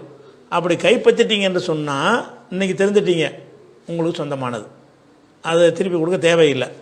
ஆனால் கைப்பற்றாமல் அவன்கிட்ட வர வேண்டி கணக்கில் வர வேண்டி இருக்கிறது, வாங்கக்கூடாது. அதாவது 2 விஷயமாக புரிஞ்சுக்கிறதுக்காக சொல்கிறேன். 1,00,000 கொடுக்குறீங்க, 10 வருஷமாக 1,00,000 ஒருத்தன்ட்ட கடனாக நிற்கிது. 10 வருஷமாக நீங்கள் என்ன செய்கிறீங்க, 1000 வாங்கி அது ஒரு 2,00,000 கிட்ட நீங்கள் வாங்கிட்டே அவன்கிட்ட வாங்கினா உங்கள்கிட்ட அந்த ரூபா இருக்கும், பேங்கில் ஏதோ வச்சுருப்பீங்க. இப்போ நீங்கள் தெரிஞ்சுட்டு அந்த 2,00,000 கொடுக்கணும்னா கொடுக்க தேவையில்லை. அது முடிஞ்ச ஒப்பந்தம். வாங்கினா அவன் ஒப்பு கொண்டு தந்தான், நீங்கள் வாங்கினா முடிஞ்சு வச்சு கதை. அதே நேரத்தில் திருந்துற அன்னைக்கு கணக்கு பார்த்தீங்கன்னா அவன்கிட்ட கொஞ்சம் வட்டி வர வேண்டி இருக்கு. இப்போ ஆனால் நீ ஒன்றும் வாங்கலை, அதை என்ன செய்யணும், தொடக்கூடாது. வாங்கி முடித்ததை நீ வச்சுக்க, வாங்கி முடிக்காத விஷயத்தை வாங்காத. இப்படி தான் எல்லாம் என்ன செய்யறான், வேறுபட எப்படி படுத்துறான்னு பாருங்கள். அதாவது ஃபமன் ஜாஹூ மோயிலத்தும் ரப்பிஹி, இது 2,275. ஃபமன் ஜாஹூ மோயிலத்தும் ரப்பிஹி, இறைவனிடமிருந்து அறிவுரை வந்த பிறகு ஃபன்தஹா, வட்டியிலிருந்து ஒருத்தர் விலகி கொண்டாரையானால் ஃபலஹூ மாசலஃப, அவர் முந்தி சென்றவை அவருக்கு சொந்தமானது. இதுக்கு முந்தி வாங்கின வட்டி அவருக்கு செல்லும். வாம்ருஹு இலல்லா, அவருடைய காரியம் அல்லாவை சேர்ந்தது. ஒமன் ஆத, இதுக்கு பிறகும் ஒருத்தன் வாங்குவானேயானால் உலாய் கசஹாபுன் நாரி ஹும்ஃபியா ஹாலிதூன், அவன் நரகவாசி, நரகத்தில் நிரந்தரமாக இருப்பான் என்று 2,275 இருக்குது. அப்போ 2,275லையும் 2,278, 79லையும் உள்ள இந்த 2 வசனங்களில் இருந்தும் சேர்த்து நமக்கு கிடைக்கிற சட்டம் என்னன்னு சொன்னால், உங்களுக்கு வர வேண்டிய வட்டியை திருந்திட்டால் வாங்கக்கூடாது. இப்போ மியூச்சுவல் ஃபண்டில் போட்டியில் ஒன்று நீங்கள் வாங்கவே இல்லை, அவன்கிட்ட நிலுவையில் தான் இருக்கிறது. வட்டி உங்களுக்கு தர வேண்டிய வட்டி எங்கே இருக்குது, அவன் அந்த முதிர்ச்சி அடைஞ்ச பிறகு தானே தருவான். நீங்கள் ஏற்கனவே நீ ஒரு இடைப்பட்ட ஒரு காலத்தில் வாங்கி முடிச்சிருந்தீங்கன்னு வைங்க, அதெல்லாம் கேட்க மாட்டான். நீங்கள் இனிமேல் தான் வாங்கவே போகிறீங்க, அப்போ நிலுவையில் இருக்கிறது. அப்போ நிலுவையில் இருக்கும் பொழுது உங்களுக்கு எது மட்டும் உங்களுக்கு ஹலாலு, உங்கள் மூலதனம் மட்டும்தான் ஹலால். எவ்வளோ நீங்கள் பணம் கட்டினீங்களோ அவ்வளோதான் நீங்கள் வாங்கிக்கலாமே தவிர அதை வட்டியும் தான் வாங்கணும்னு சொன்னான்னா வேண்டியில்லை, எங்களுக்கு தேவையில்லை. மியூச்சுவல் ஃபண்டில் வந்தாலும் 20,00,000 உங்களுக்கு வர வேண்டி வந்தாலும் உங்கள் ரூபா 20 லட்சமா இல்லை தானே, நீங்கள் 3 லட்சமோ 5 லட்சமோ தானே போட்டிருப்பீங்க. அதுதானே பல்கி பெருகி 20 லட்சமாக உங்கள்கிட்ட காட்டுறான், வட்டி தானே காட்டுறான். அப்போ நீங்கள் என்ன செய்யணும்னா அது கணக்கில் இருந்து கொண்டே இருக்கிறது. திருந்தி விட்டீங்கன்னு சொன்னால் நீங்கள் வாங்கி முடிச்சிருந்தா அது ஓகே. வாங்கி முடிக்கலைன்னா உங்களுக்கு என்ன சட்டம்னு கேட்டால் பொயின் துபுத்தும் வழக்கும் ஒரு சம்பாளிக்கும். நீங்கள் திருந்தி கொண்டீர்கள்னு சொன்னால் மூலதனம் தான் உங்களுக்கு சொந்தம். மூலதனம்னா உங்கள் காசு தான் உங்களுக்கு சொந்தம். அப்போ மியூச்சுவல் ஃபண்டில் நீங்கள் என்ன செய்யணும்னு கேட்டால் 20 லட்ச ரூபா அவன்கிட்ட வந்தாலும் நீங்கள் அதுக்கு செலுத்தினது எவ்வளவு அதை மட்டும் வாங்கிக்கிறங்க. அதை வாங்குறதுக்கு சில முறைகள்லாம் இருக்கிறது. அது கடன் வேணான்னு சொல்லியோ ஏதோ ஒரு வகையில் அது கடனை போட்டு வாங்கிட்டு அதை ஓச்சி விட்றது, ஏதோ ஒரு வகையில் தந்திரங்களை கையாண்டு என்ன செய்யலாம், நீங்கள் அதை வாங்கி கொள்ளலாம். அந்த மாதிரி உள்ளதில் ஒரு அதே நேரத்தில் ஒரு நிர்பந்தம் எப்படி வருது, மியூச்சுவல் ஃபண்டில் உள்ள மொத்தமாக தான் வாங்கணும், இல்லாட்டி நீங்கள் போட்ட ரூபாயும் போயிடும். இது நிர்பந்தம். இப்போ நீங்கள் 5 லட்ச ரூபா போட்டிருக்கிறீங்க, ஆனால் 20 லட்ச ரூபாய் வளர்ந்து நிற்கிது. 20 லட்சத்தை 5 லட்சத்தை மட்டும் ஏதாவது ஒரு வகையை செஞ்சு வாங்க இயலும்னா நீங்கள் அதை தான் செய்யணும். வாங்குவதற்கு ஏதாவது வழி இருந்தால் வட்டியை தொடாமல் என்னுடைய அசலை மட்டும் வாங்குவதற்கான வாய்ப்பு இருந்துச்சுன்னு சொன்னால் நீங்கள் அதை தான் தேர்ந்தெடுக்கணும். இல்லை வழியே இல்லை, கணக்கில் உள்ளபடி தான் நீங்கள் வாங்கி ஆகணும், இல்லைன்னா மொத்தத்துக்கும் தரமாட்டோம் அப்படின்னு சொல்லுவானே. ஆனால் ஏன் பணமும் சேர்ந்து போகுத அப்படிங்கிறதுக்காக வேண்டி வந்தால் நீங்கள் நிர்பந்தத்துக்கு ஆளாயிடுறீங்க. அதை வாங்கி என்ன செய்யணும், அல்லாவுக்கு பயந்து நீங்கள் அதை நம்ம வாங்கினாலும் நமக்குரியது இல்லை, ஏதோ ஒரு ஏழை வலையை கொடுத்துருவோன்னு என்ன நீங்கள் விருப்பமான ஏதோ ஒன்று செஞ்சுட்டு போங்க. அது நிர்பந்தம். எதனால் நிர்பந்தம் ஆகுது? உங்கள் பணத்தையும் இழக்கும் நிலை இருந்தால் தான். இழக்காத முறையில் அதை நீங்கள் எடுத்துக்கொள்ள முடியும்னு சொன்னால் அது அந்த நிர்பந்தத்தில் வராது. அப்படிங்கிற விஷயந்தான் மியூச்சுவல் ஃபண்டு விஷயம். சரி, அடுத்து கடையநல்லூர் சகோதரர் அப்துல் ரஹ்மான் ஷார்ஜாவிலிருந்து கேட்குறாரு, கணவனின் சொத்துக்கள் கணவனுக்கு பிறகு மனைவிக்கு சேரும்படியும் மனைவிக்கு பிறகு பிள்ளைகளுக்கு சேரும்படியும் உயில் எழுதி வைக்கலாமான்னு கேட்குறாரு. முதல்ல உயில்ங்கிறதே மார்க்கத்தில் வாரிசுக்கு எழுதக்கூடாது. உயில்னா என்னன்னு கேட்டால் எழுதி வைக்கிறது வேறு, உயில் வேறு. அதாவது உயில்னா என்னன்னு கேட்டால் வசியத்து, அரபியில் வசியத்துமாங்க, அதுதான் உயில்னு சொல்கிறாங்கன்னு நினைக்கிறேன். உயில் என்ன இளவ இருந்துட்டு போகுது, வசியத்து நமக்குள்ள வாசையை பயன்படுத்திக்கிறோம். வசியத்துன்னு சொன்னால் இந்த சொத்தை என் மரணத்திற்கு பிறகு நான் சாவர வரைக்கும் என்கிட்ட தான் இருக்கும். இது என்னுடைய பொருள், நான் சாவர வரைக்கும் எனக்கு சொந்தமாக தான் இருக்கேன். என் மரணத்துக்கு பிறகு இது என் மனைவிக்கு சேரும்னு எழுதினான். இதுக்கு பேர் வசியத்து. அப்போ உசுரோடு இருக்கிற வரைக்கும் இவன்கிட்ட அந்த உரிமை போகாது. வழங்குதா? அதுக்கு தான் வசியத்து. இந்த மாதிரி வசியத்தை நீங்கள் வாரிசுக்கு எழுதக்கூடாது. வாரிசுனா யார்? நீங்கள் இறந்த பிறகு யாரெல்லாம் சொத்தில் பங்கு வாங்குவாங்களோ அவங்களாம் வாரிசுகள். கணவன்கிட்ட மனைவிக்கு பங்கு இருக்குல்ல, மனைவிட்டிருந்து கணவனுக்கு பங்கு இருக்குல்ல, ரெண்டு பேரும் வாரிசு தானே. ஒருத்தருக்கு ஒருத்தர் வசியத்தை எழுதிக்கிற முடியாது. அதே மாதிரி பிள்ளைகளுக்கு பங்கு இருக்கா இல்லையா, பிள்ளைகளுக்கு வசியத்து செய்ய முடியாது. தெருவில் உள்ள யாருக்கா நீங்கள் வசியத்து பண்ணிக்கலாமே தவிர மற்றபடி பண்ணக்கூடாது. ஏன்னு கேட்டால் ரசூலுல்லாஹ் சொல்கிறாங்க, இன்னல்லாஹ, இது ஒரு சொற்பொழிவில் ரசூலுல்லாஹ் சொல்கிறாங்க, இன்னல்லாஹ கத் ஆத்தா குல்லதி ஹக்கின் ஹக்கஹு, ஒவ்வொரு உரிமையாளர்களுக்கும் உரிய உரிமை அல்லாஹ் வழங்கிவிட்டான். என்னத்தை வழங்கிட்டான்? ஆம்பளை பிள்ளைக்கு இவ்வளவு, பொம்பளை பிள்ளைக்கு இவ்வளவு, தாய்க்கு இவ்வளவு, தந்தைக்கு இவ்வளவு, 2 பொம்பளை பிள்ளை இருந்தால் இவ்வளவு, மனைவிக்கு இவ்வளவு, கணவன் எல்லாம் அல்லாஹ் தந்துட்டான். அவரவர் உரிமையை அவரவருக்கு அல்லாஹ் வழங்கிவிட்ட காரணத்தினால் லா வசியத்தலி வாரிசின், வாரிசுக்கு வசியத்து கிடையாது. அப்போ நீங்கள் என் மரணத்துக்கு பிறகு எடுத்துக்கொள்ளுங்கள்னு சொல்கிறதா இருந்தீங்கன்னு சொன்னால் உங்கள் பிள்ளைக்கு நீங்கள் வசியத்தை எழுத முடியாது, உங்கள் மகளுக்கு எழுத முடியாது, உங்கள் மனைவிக்கு எழுத முடியாது. அப்போ வசியத்தை யாருக்கு எழுதணுன்னா இந்த சித்தப்பா பெரியப்பான்றது தான் எழுதலாம். அவன் வாரிசு வராமல் இருந்தாங்கன்னா, இந்த மாதிரி நேரத்தில் வாரிசு வராமல் தூரத்து சொந்தங்கள் இருப்பாங்க, அவங்களுக்கு நீங்கள் எழுதிக்கிறலாம். நீங்கள் செத்த பிறகு உங்கள் சொத்தில் யாருக்கு பங்கு கிடைக்குமோ அவனுக்கு பேர் தான் வாரிசு. பங்கு கிடைக்காத உறவினர்கள் இருப்பாங்கல்ல, அவங்களுக்கு நீங்கள் எழுதி கொடுக்கலாம், வாரிசு உயில் எழுதி வைக்கலாம். அப்போ அந்த மாதிரி வசியத்துங்கிறது நீங்கள் சொல்கிற வசியத்து செல்லாது, கூடாது. அது ஒரு விஷயம். ரெண்டாவது என்னென்னு கேட்டால், நீங்கள் உசுரோடு இருக்கும்போதே உரிமையாக்குறது இருக்குல்ல, அது கூடும். அதாவது மரணத்துக்கு பிறகுன்னு சொல்லாமல் இந்த இப்போ ஒன்று தந்துட்டேன், அதாவது பத்திரத்தை பதிவு பண்ணி கொடுத்துதல், அது வாரிசுக்கு பண்ணலாம், யாருக்கும் பண்ணலாம். பதிவு பண்ணி கொடுக்காம எனக்கு மௌத்துக்கு பிறகு எடுத்துக்கொள்ளுன்னு சொன்னீங்கன்னு சொன்னால் அது வாரிசுக்கு கொடுக்க முடியாது. மௌத்துக்கு பிறகு என்ன நல்லா முடிவெடுத்து, நீ என்ன தனியாக முடிவு எடுக்கிற? மௌத்துக்கு பிறகு தான் வாரிசுக்கு என்ன வேணுமோ அதை நல்லா சொல்லிவிட்டான், நீ என்ன புதுசாக ஒன்று வாரிசுக்கு ஒரு பண்ணுற அப்படிங்கிறது வந்துடும். அதனால் அது ஒரு விஷயமாச்சு. அடுத்து பேர் கிடையாது. நான் தவறான தொழில் செய்து கொண்டிருந்த போது என் நண்பருக்கு கடன் கொடுத்தேன். அந்த கடனை அவரிடம் திரும்பத் தர இயலாத நிலையில் இருக்கிறார். நான் அவரை மன்னித்து விட்டால் மறுமையில் அதனுடைய நன்மை எனக்கு கிடைக்குமா? ஏனெனில் நான் அடுத்தவரை ஏமாற்றி சம்பாதித்த பணம். ஒருவேளை மறுமையில் நான் திவாலாகிவிட்டால் நான் மன்னித்த இந்த பலன் எனக்கு அதிகம் கிடைக்குமா, அல்லது நான் அவரை மன்னிக்காவிட்டால் அதிகம் கிடைக்குமா எப்படின்னு கேட்குறாரு. சாராம்சம் என்னன்னு கேட்டால், இவர் ஆரம்ப காலத்தில் மார்க்கம் தடுத்திருக்கக்கூடிய ஒரு வியாபாரத்தை பண்ணியிருக்கிறார். தவறான தொழில்னா அதானே, ஹாராமான ஏதோ ஒரு தொழிலை இவர் செஞ்சு சம்பாதிச்சிருக்கிறார். அப்படி நிலையில் நண்பருக்கு அந்த சம்பாதிக்கிற காலத்தில் கடன் கொடுத்துருக்கிறார். அதாவது வருமானம் தவறான வருமானத்தில் இருந்து அவர் என்ன செய்கிறார், நண்பருக்கு கடனாக கொடுக்குறார். இப்போ அந்த கடனை அவர் தர முடியாத நிலையில் இருக்கிறார். இருக்கிறாரா? அப்படி இருந்தான்னு சொன்னால் அப்போ இவர் நினைக்கிறார், நம்ம தர முடியாமல் இருக்கிறாரு, நம்ம மன்னிச்சிருவோம், மன்னிச்சிட்டோம்னு சொன்னால் நமக்கு என்னவாயிரும், அல்லாட்ட குற்றம் இல்லாமல் போயிடும் அப்படின்னு சொல்லி மன்னிக்கலாமா? நானே சம்பாரித்து ஹலாலான முறையில் சம்பாரித்த பணம் இல்லை என்கிட்ட இருக்கிறது, நான் கடன் கொடுத்ததும் அந்த மாதிரி பணம் தான். அப்படி இருக்கும் பொழுது நான் இதனால் எனக்கு அது பயன் தருமா, நான் அதை மன்னிச்சு விட்டுடலாமா இல்லை அப்படிங்கிற அதுக்கு தீர்வு கேட்குறாரு. இதில் பல விஷயம் இருக்குது, பல அறிந்து கொள்கிற பல விஷயம் இருக்குது. முதலாவது விஷயம் என்னென்னு கேட்டால், நீங்கள் ஹராமான முறையில் நீங்கள் சம்பாதிக்கிறீங்க, எந்த மாதிரியான பொருளாக இருந்தாலும் சரி, வட்டி தானே உள்ளதில் ஹராம். ஹராமலே பெரிய ஹராம் எது? வட்டி. அந்த வட்டியில் ஒரு சம்பாதிக்கிறவன் கூட திருந்திட்டான்னு சொன்னால் அதுக்கு முந்தி சம்பாதிச்சது அவனுக்கு ஹலால் தானே. அதுக்கு முந்தி வரவேண்டியதை வாங்கினதான் ஹராமாக போகும். ஏற்கனவே வட்டியில் சம்பாரித்து லட்சக்கணக்கு கோடிக்கணக்கில் சொத்தை சேர்த்து வச்சுருக்கிறான். இப்படி வச்சுருக்கும் பொழுது இன்றைக்கி திருந்திட்டான்னு சொன்னால் இவனுடைய சொத்து புறம் ஹலால் தானே, இவனுக்கு ஹலால் ஆயிரும்ல. அல்லா தான் சொல்லிட்டான்ல, உங்களுக்கு அசல் உங்களுக்கு சேர்ந்தது. நான் ஏற்கனவே வாசி காட்டணும்ல, அந்த வசனத்தின் பிரகாரம் யாருக்கு அறிவுரை வந்த பிறகு திருந்தி கொடுக்குறாரோ ஃபலஹு மாசலஃப, அவருக்கு முந்தி கிடைத்தவை அவருக்கு சொந்தமானது அப்படின்னு நல்லா சொல்லிடுறான்.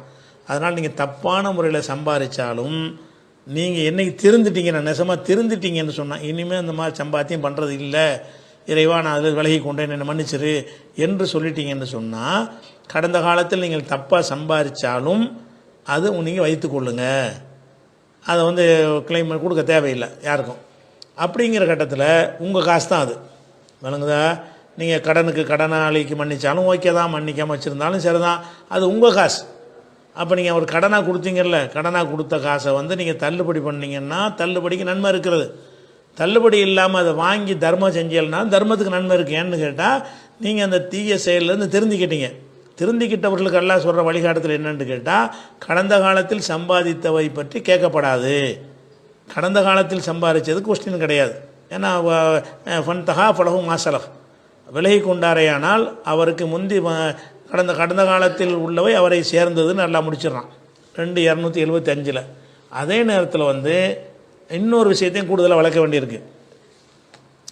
அதாவது நம்ம தவறான சம்பாத்தியம் இருக்குல்ல, தவறான சம்பாத்தியங்கிறது 2 வகையில் இருக்குது. ஒரு வகையான சம்பாத்தியம் என்னன்னு கேட்டால், உலக சட்டப்படி அது தவறாக இருக்காது. இன்னொரு சம்பாத்தியம் என்னென்னு மார்க்க சட்டப்படி தவறாக இருக்கும். இன்னொரு விஷயம் என்னென்னு கேட்டால், உலக சட்டப்படியுமே தப்பாக இருக்கும், அப்படிப்பட்ட மார்க்க சட்டப்படியும் தப்பாக இருக்கும். உதாரணத்துக்கு புரிஞ்சு கொள்வதாக இருந்தால், இப்போ நீங்கள் வட்டிக்கு ஒருத்தன்ட்டு வாங்குறீங்க, வட்டி வாங்குறீங்க. இந்த வட்டி வாங்குறத களவாண்டிங்கன்னு சொல்லுவானா, ஏமாத்திங்கன்னு சொல்லுவானா, வட்டி வாங்கினதில் அது உன்னுடையது இல்லைன்னு சொல்லுவானா? உலகத்தில் உள்ள எல்லா சட்டங்களுமே என்ன செய்வான், நம்ம ஏமாற்றி வாங்கலை இல்லை, அதாவது அவனே உடன்பட்டு தர்றான் நமக்கு. வட்டிங்கிறது மார்க்கம்தான் தடுத்திருக்கே தவிர நம்ம களவாண்டு வரலையே, அவன் நம்மளோட அக்ரிமெண்ட் போட்டு அதன்படி தானே தர்றான். அந்த மாதிரி உள்ள விஷயங்களாக இருந்துச்சின்னு சொன்னால் நீங்கள் திருப்பி கொடுக்க வேண்டிய தேவை கிடையாது, நீங்கள் களவாண்டு வரல. அதே நேரத்தில் உங்கள் பக்கத்து வீட்டுக்காரனுடைய ஒரு ஏக்கர் நிலம் இருக்குது, அதை உங்கள் பேரில் மாற்றிக்கிட்டீங்க. இது உலக சட்டப்படி தப்பு தானே, உங்களுக்குள்ளது இல்லைல்ல. இதுக்கு தீர்வு என்னென்னு கேட்டால் அவனுக்கு திருப்பி கொடுத்துட்றது தான், உங்களுக்கு சொந்தமாகாது. நான் தெரிஞ்சு ஒருத்தன்ட்ட கடன் வாங்கிட்டு கொடுக்க மாட்டேன்ட்டீங்க, நான் கடன் வாங்கிட்டு மோசடி பண்ணிட்டீங்க, நான் உனக்கு மோசடி பண்ணி விட்டேன், இன்றைக்கி திருந்து விட்டேன் அப்படின்னா அந்த மோசடி பண்ண உங்களுக்கு சேர்ந்துருமான்னா சேராது. ஏன்னுட்டா அந்த மோசடி பண்ணுதல் என்பது அவன் மனம் விரும்பி உங்களுக்கு தந்தது இல்லை. மனம் விரும்பி தரக்கூடிய ஹராமான பல விஷயங்கள் இருக்குது, மனம் விரும்பி தரக்கூடியதாக இருக்கும். வட்டியில் அப்படி தானே, அவனை தானே விரும்பி தர்றான், நீங்கள் வலுக்கட்டாயமாக எடுத்துக்கிறல இல்லை. அப்போ உலகத்தில் ரெக்கார்ட் பண்ணுறீங்க, எழுதுறீங்க, நீதிமன்றத்துக்கு போனாலும் கொடுன்னு தான் சொல்ல போகிறான். அப்போ உலக சட்டப்படி நம்ம அடுத்தவன் சொத்து என்பது அடுத்தவன் அவனும் உடன்பட்டு தர்றான்ல, அப்படிப்பட்ட ஒரு சொத்துன்னு ஒன்று இருக்குது. அடுத்தவன் சொத்தை அவன் உடன்படல நீ வலுக்கட்டாயமாக எடுத்துக்கிட்டேன்னு ஒன்று இருக்குது.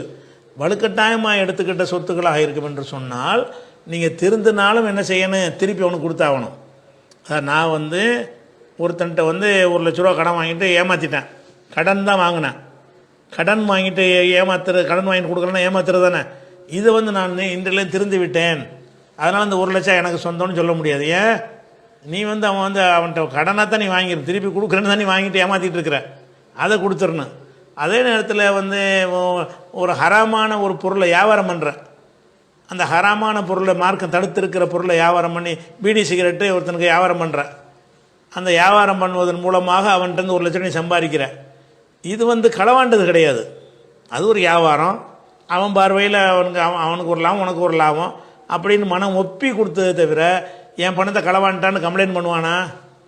நீங்கள் சிகரெட்டு விற்று அவன்கிட்ட நீங்கள் சம்பாரிச்சிங்கன்னா என்னை ஏமாற்றி என்னிடத்தில் இவ்வளோ களவாடி விட்டான்னு யாராவது கம்ப்ளைண்ட் பண்ணுவானா?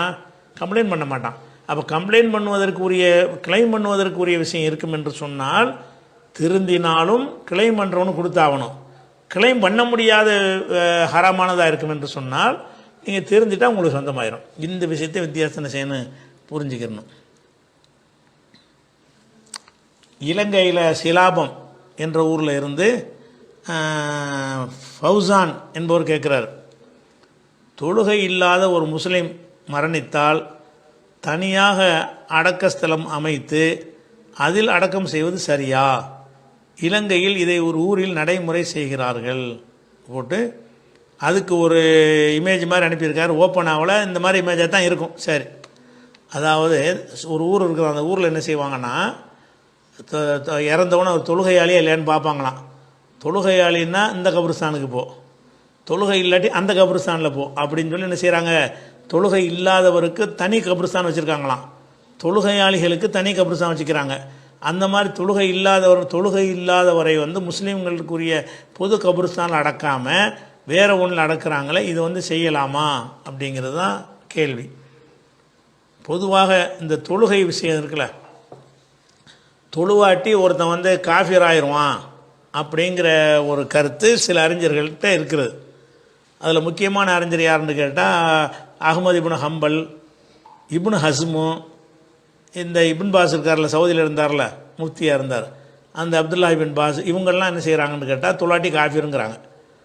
தொழலைன்னா அவன் காஃபிர்னா அந்த காஃபிரை முஸ்லீம் கபிரிஸ்தான் அடக்கம் செய்யலாமா இப்படிங்கிற ஒரு அடிப்படையில் என்ன செய்கிறாங்கன்னா தொழுவாட்டி காஃபிருங்கிறாங்க. காஃபிர்னு சொல்கிறவங்களுக்கு என்ன ஆதாரம் காட்டுவாங்கன்னு கேட்டால் சில ஹதீஸுகள் இருக்கிறது. என்ன ஹதீஸு? இன்ன பைனர் ரஜுலி பைனர் ஷிர்கி ஒரு குஃப்ரி தர்குசலா, ஒரு மனுஷனுக்கும் குஃப்ருக்கும் மத்தியில் வேறுபாடு தொழுகை தான். தொழுதான் முஸ்லீமும், தொழுவாட்டி முஸ்லீம் இல்லை. முஸ்லீமையும் காஃபிருக்கும் உள்ள வேறுபாடு எதில் இருக்குன்னு கேட்டால் தொழுகையில் தான் இருக்குது என்று சொல்லி முஸ்லீமில் ஒரு ஹதீஸ் இருக்கிறது. இதே கருத்து முசன்னஃப் இப்னு அபி ஷைபாவில் இருக்கிறது. அல்லாஹுதுல்லதி பைனனா ஓ பைனஹுமு ஸலா, நமக்கும் பிற மதத்து மக்களுக்கு மத்தியில் உள்ள வேறுபாடு என்னன்னு கேட்டால் தொழுகை தான். ஃபமன் தரக்கஹா ஃபக்கது கஃபர, யார் விட்டானோ அவன் காஃபிராகி விட்டான் அப்படிங்கிற இந்த கருத்துப்பட உள்ள 2-3 ஹதீஸுகள் இதே விஷயந்தான். வெவ்வேறு வார்த்தைகளை கொண்டு வரும். இதை வச்சு காஃபிர்னு சொல்லிவிட்டாங்கல்ல ரசூல்லா, தொழுகை விட்டால் யார் அவன் காஃபிரு. காஃபிர்னு சொன்ன பிறகு காஃபிரை கொண்டு முஸ்லீம் கபிரிஸ்தான் அடக்கலாமா? அடக்கக்கூடாது, பொண்ணு கொடுக்கக்கூடாது, பல விஷயங்களில் ஃபத்வா கொடுத்துருக்குறாங்க. இது ஒன்றுக்கு மட்டும் கிடையாது. ஆனால் இது இந்த விஷயம், இந்த வாதம் சரியில்லை. ஏன் சரியில்லைங்கிறோம்னு கேட்டால், அதாவது இந்த குஃபுருங்கிற வார்த்தை இருக்குல்ல, காஃபிர் ஆயிட்டான்ங்கிறது மட்டும் இதுக்கு மாத்திரம் வரல, நிறைய விஷயங்களுக்கு வந்திருக்கிறது. அப்போ நிறைய விஷயத்துக்கு வந்திருக்கும் பொழுது அதை செய்கிறவர்களையும் இவன் காஃபிர்னு சொல்ல மாட்டேங்கிறாங்க, அதையும் காஃபிர்னு சொல்லணுமா இல்லையா? உதாரணமாக ஒருத்தன் என்ன செய்கிறான்னு கேட்டால் ஃபமன் ரகிபா நபிஹி ஃபக்கது ஃபோ குஃப்ருன், ஒருத்தன் அவனுக்கு ஒரு தகப்பனார் இருக்கான், இவன் எங்கள் தகப்பன் இல்லைங்கிறான், அதை குஃபுருங்கிறான் ரசூல்லா. ரசூல்லா என்ன செய்கிறாங்க, ஒரு மனுஷன் வாப்பாவை வாப்பா இல்லைங்கிறான், நீ எங்கள் வாப்பாவே இல்லை அப்படின்ட்டான். அப்படி சொல்லிட்டானே ஆனால் அது எதில் சேர்ந்துறேன், அது குஃபுரில் வந்துடும்னு ஹதீஸ் இருக்குது, புகாரில் இருக்குது. அப்போ அதன்படி பார்த்தீங்கன்னு சொன்னால் யார் தகப்பனை தகப்பன் இல்லைங்கிறானோ அவன்லாம் காஃபிர்னு தான் வருது. இப்போ ஹோ குஃபுருன்னு வருது. அவனை காஃபிர், அதே வாசகம் தொழுகைக்கு சொன்ன மாதிரியான வாசகம் தான் இதுக்கும் வருது. அப்போ அதை காஃபிர்னு சொல்லி அவனுக்கு தொழுகைக்க கூடாதுன்னு யாராவது சொல்லியிருக்கிறாங்களன்னா இவங்களும் சொன்னது கிடையாது. இது தொழுகைக்கு மட்டும்தான் சொல்கிறாங்களே தவிர இது மாதிரி வரக்கூடிய எல்லாத்துக்கும் சொல்லணுமா இல்லையா? அப்படி சொல்ல மாட்டேங்கிறாங்க. அதே மாதிரி 2 காரியங்கள் இருக்கிறது. அந்த 2 காரியங்களும் இந்த உம்மத்தில் குஃபுரான காரியமாக இருக்கிறது. இது முஸ்லீமில் வரக்கூடிய ஹதீஸ். இஸ்னத்தானி ஃபின்னாசி ஹுமா பிஹிம் குஃப்ருன், இந்த உம்மத்தில் 2 காரியங்கள் இருக்கிறது, அந்த 2மே குஃபுர், அது இறை மறுப்பு. ஒன்று என்னென்னு கேட்டால் தானு ஃபின் நசபி, ஒருத்தனுடைய பாரம்பரியத்தில் குறை சொல்லுதல். ஒன் நியாஹத்து அலல் மையத்துக்கு சாவு வீட்டில் போய் ஒப்பாரி வைக்கிறது, சாவு வீட்டில் ஒப்பாரி வைக்கிறதும் அதே மாதிரி பாரம்பரியத்தை குறை சொல்லுவேன், அவனுக்கு பிறந்தவன் இவனுக்கு பிறந்தவன் நீ நான் அப்படின்னு சொல்லி இந்த பாரம்பரியத்தை கெட்ட பாரம்பரியம் ஜாதி அடிப்படையில் பிரிக்கிறாங்கல்ல, இந்த மாதிரியான காரியங்கள் வந்து குஃபுரு என்று ரசூலுல்லாஹ் சொல்லிட்டாங்க. அப்போ இவங்க என்ன செய்யணும்னு கேட்டால், ஒப்பாரி வைப்பவர்களுக்கு தனி கபிரஸ்தான் போடணும். ஏன்னா ஒப்பாரி வச்சாலும் குஃபுருன்னு வருதில்ல. யார் ஒப்பாரி வைத்திருக்கிறீங்களோ நாங்கள் குறித்து வச்சுட்டு வருவோம், ஜனாசாவில் பார்ப்போம். ஒப்பாரி வைக்கிற ஆளும் லிஸ்ட்டு போட்டு ஒப்பாரி வைக்கிறது குஃபுரு தானே, காஃபிர்னு வந்து ஹதீஸில் வந்துருச்சு. காஃபிர் நீங்கள் சொன்ன மாதிரியான விஷயம் இதுக்கு வந்துருச்சு, அதனால காஃபிரை நாங்கள் அடக்க மாட்டோம் அப்படின்னு சொல்லுவீங்களா? அல்லது பாரம்பரியத்தை வந்து நீங்கள் குறை சொல்கிறதுங்கிறது ஒன்றா இன்றைக்கி உள்ளதில் ஒரு நம்ம தமிழ் கூறும் சமுதாயத்தை எடுத்துக்கிட்டிங்கன்னா பாதி பேர் போயிடுவான். எல்லாம் ஆத்தா அம்மாவை எழுத்து தான் குறை சொல்லுவாங்க. திட்டுனா கூட என்ன செய்கிறது, இந்த மோனை அந்த மோனைன்னு சொன்னாலும் என்ன அர்த்தம், பாரம்பரியத்தை குறை சொல்கிறது தான். அப்போ பாரம்பரியத்தை குறை சொல்லக்கூடிய மாதிரியான இயேசுதல் அதிகமாக தமிழ் கூறும் முஸ்லீம் மக்கள்கிட்ட நிறைய இருக்குது. தமிழ் பேசுனா என்ன செய்வான், பிற மத மக்கள்கிட்ட வந்து காப்பி அடித்து மத்தாங்கம்மான்னு சொல்லி அந்த மாதிரியான விஷயங்கள் எல்லாமே பாரம்பரியத்தில் வந்துடும். அவனுடைய பாரம்பரியத்தை குறைவுபடுத்தக்கூடிய விஷயங்களை சொன்னால் குஃப்ருன்னு வருதில்ல. அப்போ இவனுடையெல்லாம் வந்து தனி அடக்கஸ்தானம் கொடுப்பீங்களா, அடக்க மாட்டேன்னு சொல்லுவீங்களா, காஃபிர்னு சொல்லுவீங்களா? ஆனால் குஃப்ரு தான் வருது. அப்போ குஃப்ருங்கிறதுக்கு வந்து அகராதியில் ஒரு அர்த்தம் இருக்குது, நன்றி கெட்ட தனம் என்று ஒரு அர்த்தம் இருக்கிறது. இஸ்லாத்தை விட்டே வெளியேறிட்டான்கிற ஒரு தனமும் இருக்குது. அப்போ இதெல்லாம் நன்றி கெட்ட தனம். லா இலாஹ இல்லல்லாஹ்னு சொன்ன பிறகு அவன் எப்படி இதை செஞ்சதுனால காஃபிர் ஆவான்? வந்து அல்லாவை ஏற்றுக்கிட்டானே, அல்லாவை ஏற்றுக்கிட்ட ஒரு நிலையில் வந்து ஒப்பாரி வச்சான்னு சொன்னால் என்ன அர்த்தம், ஒரு நன்றி கெட்டத்தனமாக இருக்கிறான்ற அர்த்தம் தான் வருமே தவிர காஃபிர் ஆகிட்டாங்கிற அர்த்தம் வரவே வராது. தொழுகை எப்படி தான், அல்லாவை ஏற்றுக்கிட்டான், களிமா சொல்லியிருக்கிறான், ஒரு இறைவனை நம்புகிறேங்கிறான், அவர் தொழாடி தொழாத பாவின்னு சொல்லுங்கள். தொழுகை விட்டதுக்கு என்ன தண்டனை அதை எல்லாம் கொடுப்பான்னு சொல்லுங்கள். முஸ்லீம் இல்லைன்னு சொல்லுவீங்களா? அதனால் அது சொல்ல முடியாது. இந்த குஃப்ருங்கிற வார்த்தையை வச்சுக்கிட்டு என்ன செய்கிறாங்க, விளையாடுறாங்கன்னு சொன்னால் இது மாதிரி நிறைய எடுக்கலாம். பல காரியங்களுக்கு குஃப்ருன்னு சொல்லப்பட்டிருக்கிறது. அந்த குஃப்ருக்கெலாம் என்ன அர்த்தம் கிடையாது, இவங்களே அந்த அர்த்தம் கொடுக்க மாட்டேங்கிறாங்க. குஃப்ருன்னா அது வந்து நன்றி கெட்ட தன்மை அப்படிங்கிறாங்க. அது மாதிரி இங்கேயும் பண்ணுங்க. அதனால் வந்து தொழுகையை விட்டான்னு சொன்னால் தொழுகை விட்டது குற்றம்னு சொல்லுங்கள், அதுக்குரிய அல்லாட்ட பயந்துக்கப்பா தௌபா செய்ப்பான் அதை சொல்லணுமே தவிர அவன் செத்து போன பிறகு அவனை வந்து ஒரே சொர்க்கவாசின்னு இவங்களை தீர்ப்பளிக்கிற மாதிரி இருக்குது. அந்த கபருஸ்தானில் அவன் முஸ்லீமுடைய கபருஸ்தானில் அடக்க மாட்டோம்னா என்ன தான் உனக்கு நரகம்னு ஜட்ஜ்மெண்ட் பண்ணுற மாதிரி வருது. அல்லாஹ் கொடுக்குற தீர்ப்பை இவங்க வழங்குற மாதிரி வருகிறது. அது போக இஸ்லாம் வந்து இதுக்கெல்லாம் ஒரு பார்வை நமக்கு சொல்லி தந்திருக்கு. என்ன சொல்லியிருக்குன்னா, அதாவது 4வது சூராவில் 48வது வசனத்தில் இருக்கிறது, இன்னல்லாஹ் லா யக்ஃபிரு அன் யுஷ்ரக பிஹி, தனக்கு இணை கற்பிக்கப்படுவதை அல்லாஹ் மன்னிக்க மாட்டான். ஓ யக்ஃபிரு மாதூன தாலிகி லிமன் யஷா, அதுக்கு கீழே உள்ள பாவத்தை நாடியவருக்கு மன்னிப்பான். அப்போ இணை கற்பித்தலுக்கு கீழே உள்ள எதாக இருந்தாலும் அல்லாஹ் மன்னிப்பான். 4:48 தொழுகை விடுறதுலாம் இணை கற்பித்தலுக்கு கீழே உள்ளது தானே, ஒப்பாரி வைக்கிறதெல்லாம் இணை கற்பித்தலுக்கு கீழே உள்ள காரணத்தானே தானே, பாரம்பரியத்தை குறை சொல்கிறதெல்லாம் வந்து இணை கற்பித்தலுக்கு கீழே உள்ள பாவம் தானே. அப்போ அல்லாஹ் என்ன செய்கிறான்னு கேட்டால், அல்லாஹ் வந்து ஷிர்க்கத்தான் மன்னிக்க மாட்டான். ஓ யக்ஃபிரு மாதூன தாலிகி, அது கீழே உள்ளதை மன்னிப்பான், லிமன் யஷாவ் நாடியவருக்கு மன்னிப்பான். 4:48 அதன் அடிப்படையில் பார்த்தீங்கன்னு சொன்னால் ஷிர்க்கு கீழே உள்ள பாவம் செஞ்சவன் இப்படி காஃபிருமீங்க. தொழுகைங்கிறது ஷிர்க்கை விட கீழே உள்ளது, அவன் ஷிர்க்கு வைக்கலை, ஆனால் அதனால் அவனை காஃபிர்னு சொல்ல முடியுமா? சொல்ல முடியாது. அப்போ காஃபிருக்கு என்ன அர்த்தம், அது நன்றி கெட்ட தனம்ங்கிறதுக்கு தான் ரசூலுல்லாஹ் சொல்லியிருப்பாங்க. அதே மாதிரி என்ன வருதுன்னு கேட்டால் ரசூலுல்லாஹ் சொல்கிறாங்க, மாமின் அபுதீன் கால லா இலாஹ இல்லல்லாஹ், எந்த ஒரு அடியானாவது லா இலாஹ இல்லல்லாஹ் சொல்லிவிட்டு சும்மா மாத்த அலா தாலிக்கே, அதே கொள்கையில் அவன் மரணித்து விட்டானே ஆனால் இல்லா தஹ்லல் ஜன்னா, அவன் சொர்க்கம் செல்லாமல் இருப்பது கிடையாது. கொஞ்சம் தண்டனை அனுபவிச்சாது கடைசியாக சொர்க்கத்துக்கு போயிடுவான்ல, அதுக்காக வேண்டி. அப்போ ஒரு சஹாபி ரசூலுல்லாஹ்ட்ட கேட்குறாங்க, ஒயின் சனா ஒயின் சரக்க, அவன் விபச்சாரம் செய்தாலும் திருடினாலுமா, லா இலாஹ இல்லல்லாஹ் சொல்லிவிட்டான் ஆனால் விபச்சாரம் செஞ்சான் திருடிட்டான், அப்படி இருந்தாலுமா அப்படின்னு கேட்குறாங்க. கால ரசூலுல்லாஹ் சொல்கிறாங்க, ஒயின் சனா ஒயின் சரக்க, ஆமாம் திருடினாலும் தான் விபச்சாரம் செஞ்சாலும் தான். மறுபடியும் கேட்குறாங்க, என்னங்க இப்படி சொல்கிறீங்க, ஒயின் சனா ஒயின் சரக்க, திருடுனாலும் விசாரம் செஞ்சாலுமா திருப்பி இருக்கா கேட்குறாங்க. அப்போ ரசூலுல்லாஹ் சொல்கிறாங்க, ஆமாம் ஒயின் சனா ஒயின் சரக்க, அவன் திருநாள் தான் விசாரம் செஞ்சால்தான் சொர்க்கத்துக்கு போயிடுவான்ட்டு 3வது தடவையும் கேட்குறாங்க. 3வது தடவை என்ன செய்கிறாங்க, அதே மாதிரி சொல்கிறாங்க ரசூலுல்லாஹ். 3 தடவை இந்த அபூதர் கேட்குறாரு, என்ன ரசூலுல்லாஹ் திருடினவனுக்குமா சொர்க்கம்னு சொல்கிறீங்க, விபச்சாரம் பண்ணணுமா சொர்க்கம்னு சொல்கிறீங்க? ஆமாப்பாங்கிறாங்க. ஏன் அவன் லா இலாஹ இல்லல்லாஹ் சொல்லிட்டான். அப்போ லா இலாஹ இல்லல்லாஹ் சொல்லிட்டு அதிலே மரணித்தானே ஆனால் அவன் சொர்க்கம் செல்லாமல் இருப்பதில்லை அப்படிங்கிற ஒரு ஹதீஸ் வந்து புகாரில் 5827வது ஹதீஸாக இருக்கிறது. இதன்படி பார்த்தீங்கன்னு சொன்னால், நீங்கள் அந்த தொழுகை விட்டவனுக்கு தனி கபருஸ்தான் வைக்கிறீங்க, அப்போ இந்த கபிரிஸ்தானில் உள்ளவன்லாம் கரெக்டான ஆள் நடத்தமா? அப்படி ஒன்று வருது.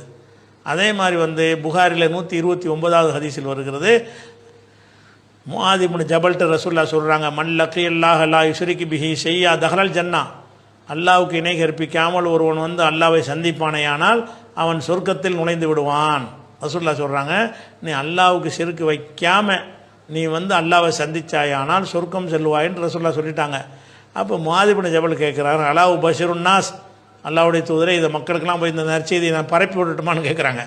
அப்போ ரசூலுல்லாஹ் சொல்கிறாங்களா, பரப்பிடாதப்பா, இன்னி அகாஃபம் எத்த கிலோபிஹி, இதை நம்பி என்ன செய்வாங்க, அமல்களை விட்டுருவாங்க அவங்க, அதனால் நீ பரப்பிடாதன்னு சொன்னாங்கன்னு வருது. ஆனால் அவர் என்ன இல்மை மறைக்கக்கூடாதுங்கிறதுனால பரப்பிட்டாருன்னு வரும், விளக்கம் வரும். இது புகார் 129 ஹதீஸில். அப்போ ஷிர்க் இல்லாமல் ஒருத்தன் இருந்தான்னு சொன்னால் அவனுக்கு வந்து என்ன செய்யும், சொர்க்கம் மன்னிப்பு எல்லாம் இருக்கும் பொழுது நீங்கள் எதுக்காக வேண்டி இந்த மாதிரி ஒரு கடும்போக்கு கையாளுறீங்க? தொழாதவனுக்கு தனி கபிரிஸ்தான் இதுக்கு வைக்கிறீங்க. இது அத்துமீறல். இது வந்து அல்லாஹ்வுக்கு எதிராக ஒரு யுத்தம் செய்கிற அளவுக்குள்ள ஒரு கடும் விஷயம் இது. அதே மாதிரி வந்து ரசூலுல்லாஹ் சொல்கிறாங்க, இன்னல்லாஹ சயுஹல்லிசு ரஜுலம் மின் உம்மத்தி அலா ரூஸில் ஹலாயிக் யௌமல் கியாமா. கியாமத்து நாளையில் ஒரு மனுஷனை அப்படி தனியாக தூக்கி கொண்டாந்து அதில் நிப்பாட்டி காட்டுவான். காட்டி என்சுர் அலைஹி திசாத்தம் திசீன சிஜில்லன், அவனுக்கு 99 ஏடுகளை அல்லாஹ் புரட்டுவான். அவன்கிட்ட என்ன விரிக்குவான், அவன் செஞ்ச பாவம் லிஸ்ட்டு. ஒரு மனுஷனால் நிப்பாட்டி, இவன் செஞ்ச பாவம் தெரியுமா, இந்த பாருங்கள், இந்த ஏட்டை பாருங்கள், இந்த ஏட்டை பாருங்கள், அந்த ஏட்டை பாருங்கன்ட்டு 99 ஏடுகள். குள்ளு சிஜில்லின் மிசில் மத்தில் பசரி, ஒவ்வொரு ஏடும் பார்வை எட்டும் அளவுக்கு பெருசு. ஒரு ஏடுன்னா எவ்வளோ நீளமாக இருக்கும், கண் பார்வை பட அளவுக்கு ஒரு ஏடும் இருக்கும். அவ்வளோ பாவத்தை செஞ்சுருப்பான். அந்த ஒரு ஏடு முடிஞ்சிருமா, இன்னொன்று எடுத்து அது அவ்வளோ பெருசாக இருக்கும். இன்னொரு ஏடு எடுத்து அப்போ 99 ஏடுகள் நிரம்ப பாவங்கள் இவனுடைய பாவங்கள் பதிவு செய்யப்பட்டிருக்கிறது. ஒவ்வொரு ஏடும் எவ்வளோ பெருசாக இருக்கும்னு கேட்டால் கண் பார்வை எட்டும் தூரத்திற்கு உள்ளதுன்னு வருது. அவ்வளோ பெருசாக இருக்குது. இதை பிரித்து காட்டி எல்லாம் கேட்பான். சும்மைய கூடு அது துன்கிருமின் ஹாதா செய்யா, அடை இதில் எதையாவது நீ மறுக்கிறியா, முட்டு குற்றச்சாட்டு இருக்குல்ல, இதில் எதையாவது மறுக்கிறியா? அல்லமக்க கத்தபத்தியில் ஹாஃபிலோன், கிராமன் காத்திபின்கிற அந்த சங்கைக்குரிய மலக்குமார்கள் உனக்கு அநியாயம் செஞ்சிட்டாங்கன்னு சொல்கிறியா? நல்லா கேட்பான்.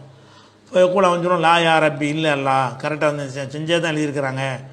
அப்போ அல்லா கேட்பான், அஃபலக்க உதுரன், இதுக்கு ஏதாவது ஒன்றது தக்க காரணம் ஏதாவது இருக்குது, செஞ்சதுக்கு ஏதாவது பதில் வச்சுருக்கிறியான்னு கேட்பாங்க.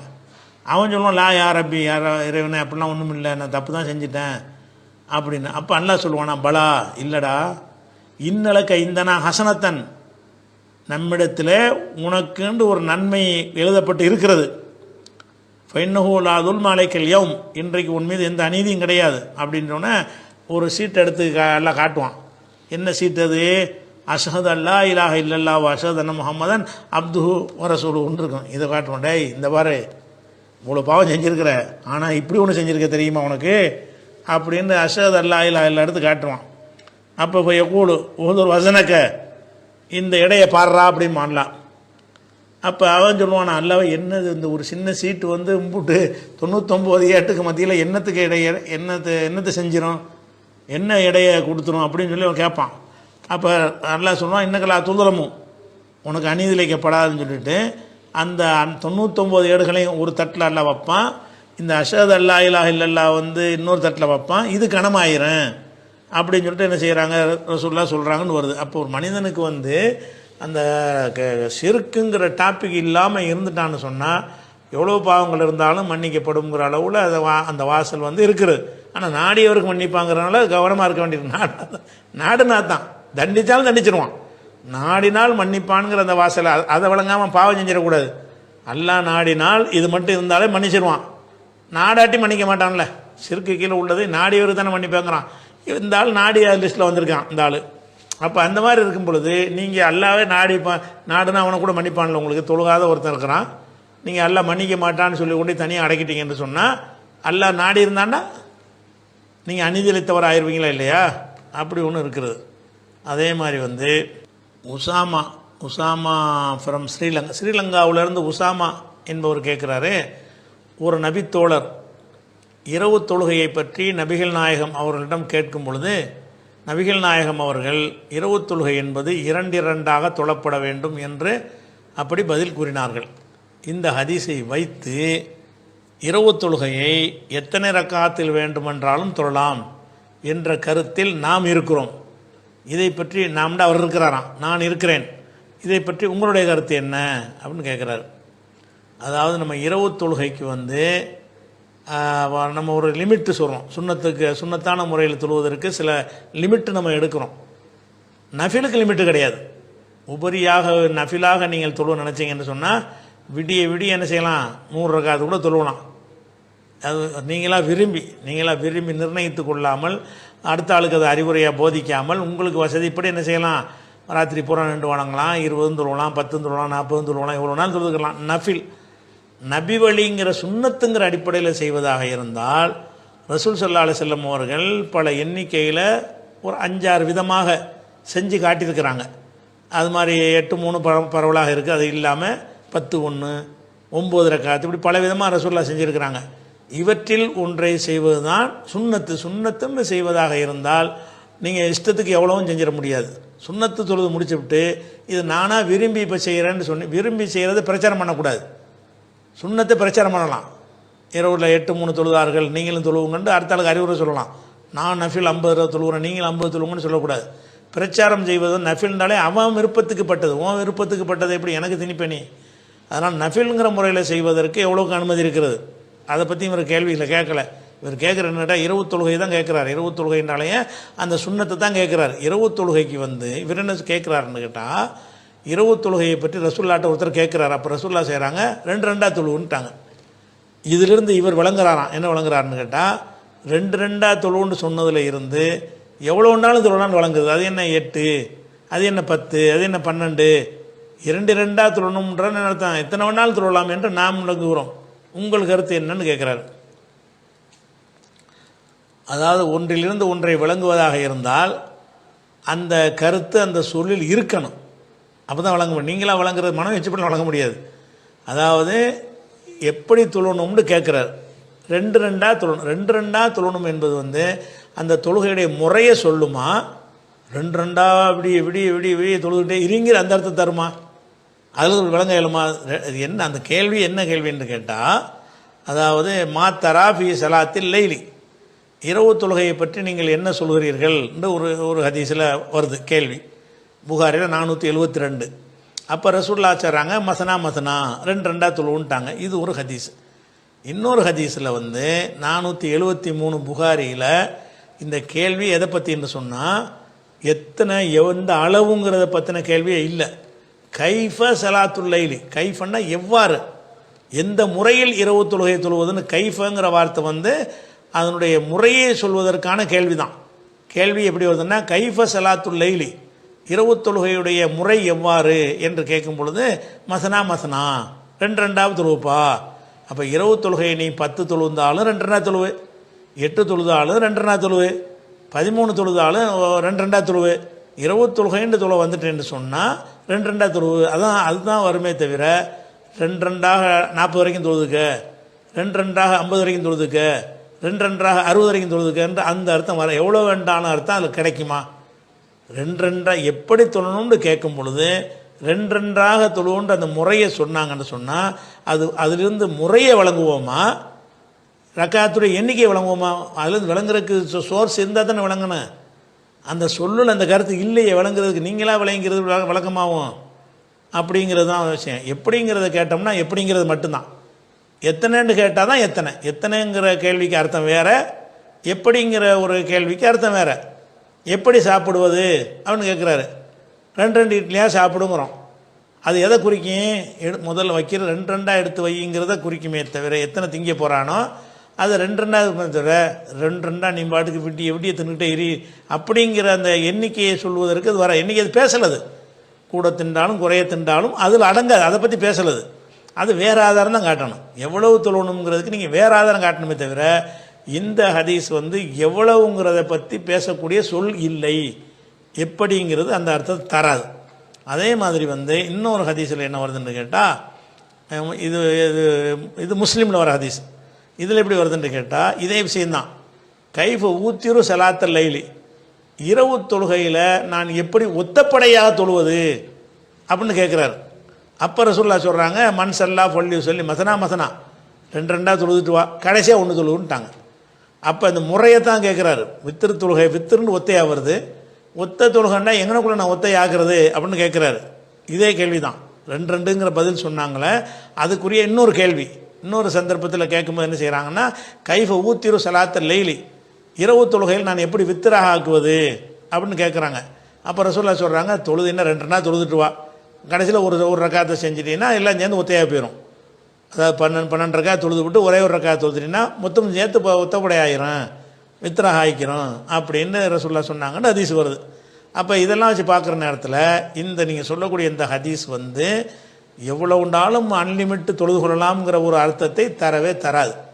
ஏன்னு கேட்டால் எண்ணிக்கையை பற்றி கேட்குறதுக்கு கேள்விக்கு வேறு வாசகம் இருக்கிறது, அதனுடைய தன்மையை பற்றி கேட்குறதுக்கு வாசகம் இருக்கிறது. இங்கே உள்ள வாசகம் வந்து தன்மையை பற்றின ஒரு கேள்வியாக இருக்கிறதுனால இதிலேருந்து நம்ம எம்புட்டு வேணாலும் தொழலான்னு நீங்கள் அர்த்தம் எடுத்துக்கிறவே முடியாது. எப்படி தொழலாங்கிறதுக்கு ஹதீஸில் உள்ள முறையில் ஏதாவது ஒன்று தான் செய்யணும். 3 பேர்களுடைய பிரார்த்தனை அல்லாஹ் ஏற்றுக்கொள்ள மாட்டான். அதில் ஒருவர் கெட்ட நடத்தை உள்ள ஒரு பெண்ணை விவாகரத்து செய்யாமல் இருப்பது என்ற ஹதீஸ் சஹீஹானதா? இந்த ஹதீஸ் சரியாக இருந்தால் இதன் விளக்கம் என்ன அப்படின்னு கேட்குறாரு. இது ஹதீஸ்னால் எங்கே இருக்குது இந்த ஹதீஸ்? ஹதீஸ் நீங்கள் சொன்னால் தானே, இப்படி ஒரு ஹதீஸே இல்லை வழங்குதா. நம்ம தேடி பார்த்த வரைக்கும் இப்படியான கருத்துப்பட ஒரு ஹதீஸு தெரியல.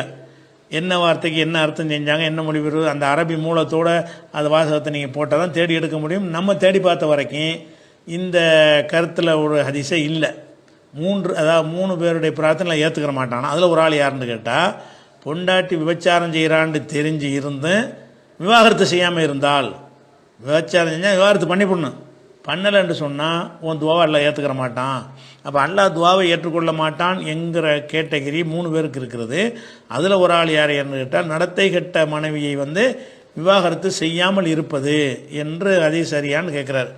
இப்படி ஒரு ஹதீஸை நம்ம பார்க்கவே இல்லை. ஒரு வேளை அப்படி இருந்தாலும் அது ஹதீஸ் கிடையாது, நம்ம பார்த்த வரைக்கும் கிடையாது. ஏன்னு கேட்டால், நடத்தை கெட்ட ஒரு பெண் மீது நடத்தை கெட்டவள் என்பதை நிரூபிப்பதற்கு மார்க்கத்தில் என்ன வழிமுறை இருக்கிறது? 4 சாட்சி வேணும். 4 சாட்சியை கொண்டு நிரூபித்தா தான் அவர் நடத்த கெட்டவள் ஆகுவாள். விளங்குதா? ஒரு பெண் வந்து நடத்தைக்கு விசாரம் பண்ணோன்னு குற்றம் சாட்டுவதாக இருந்தால் 4 பேர் சாட்சி சொல்லணும். இது வந்து மனைவி கணவன் அல்லாத மற்றவங்களுக்கு உள்ள ஒரு விஷயம். கணவன் மனைவியின் மீது இதை சொல்வதாக இருந்தால் சும்மா நடத்த கட்டு விவகாரத்தில் சொல்லி ஆண்கிற முறையில் ஒடியாந்துடணும். அவன் என்ன செய்யணும்? அது கணவன் வந்து மனைவியை பார்க்குறான், தப்பான நடத்தையில் இருப்பதை கண்ணால் பார்த்துவிட்டான். பார்த்த உடனே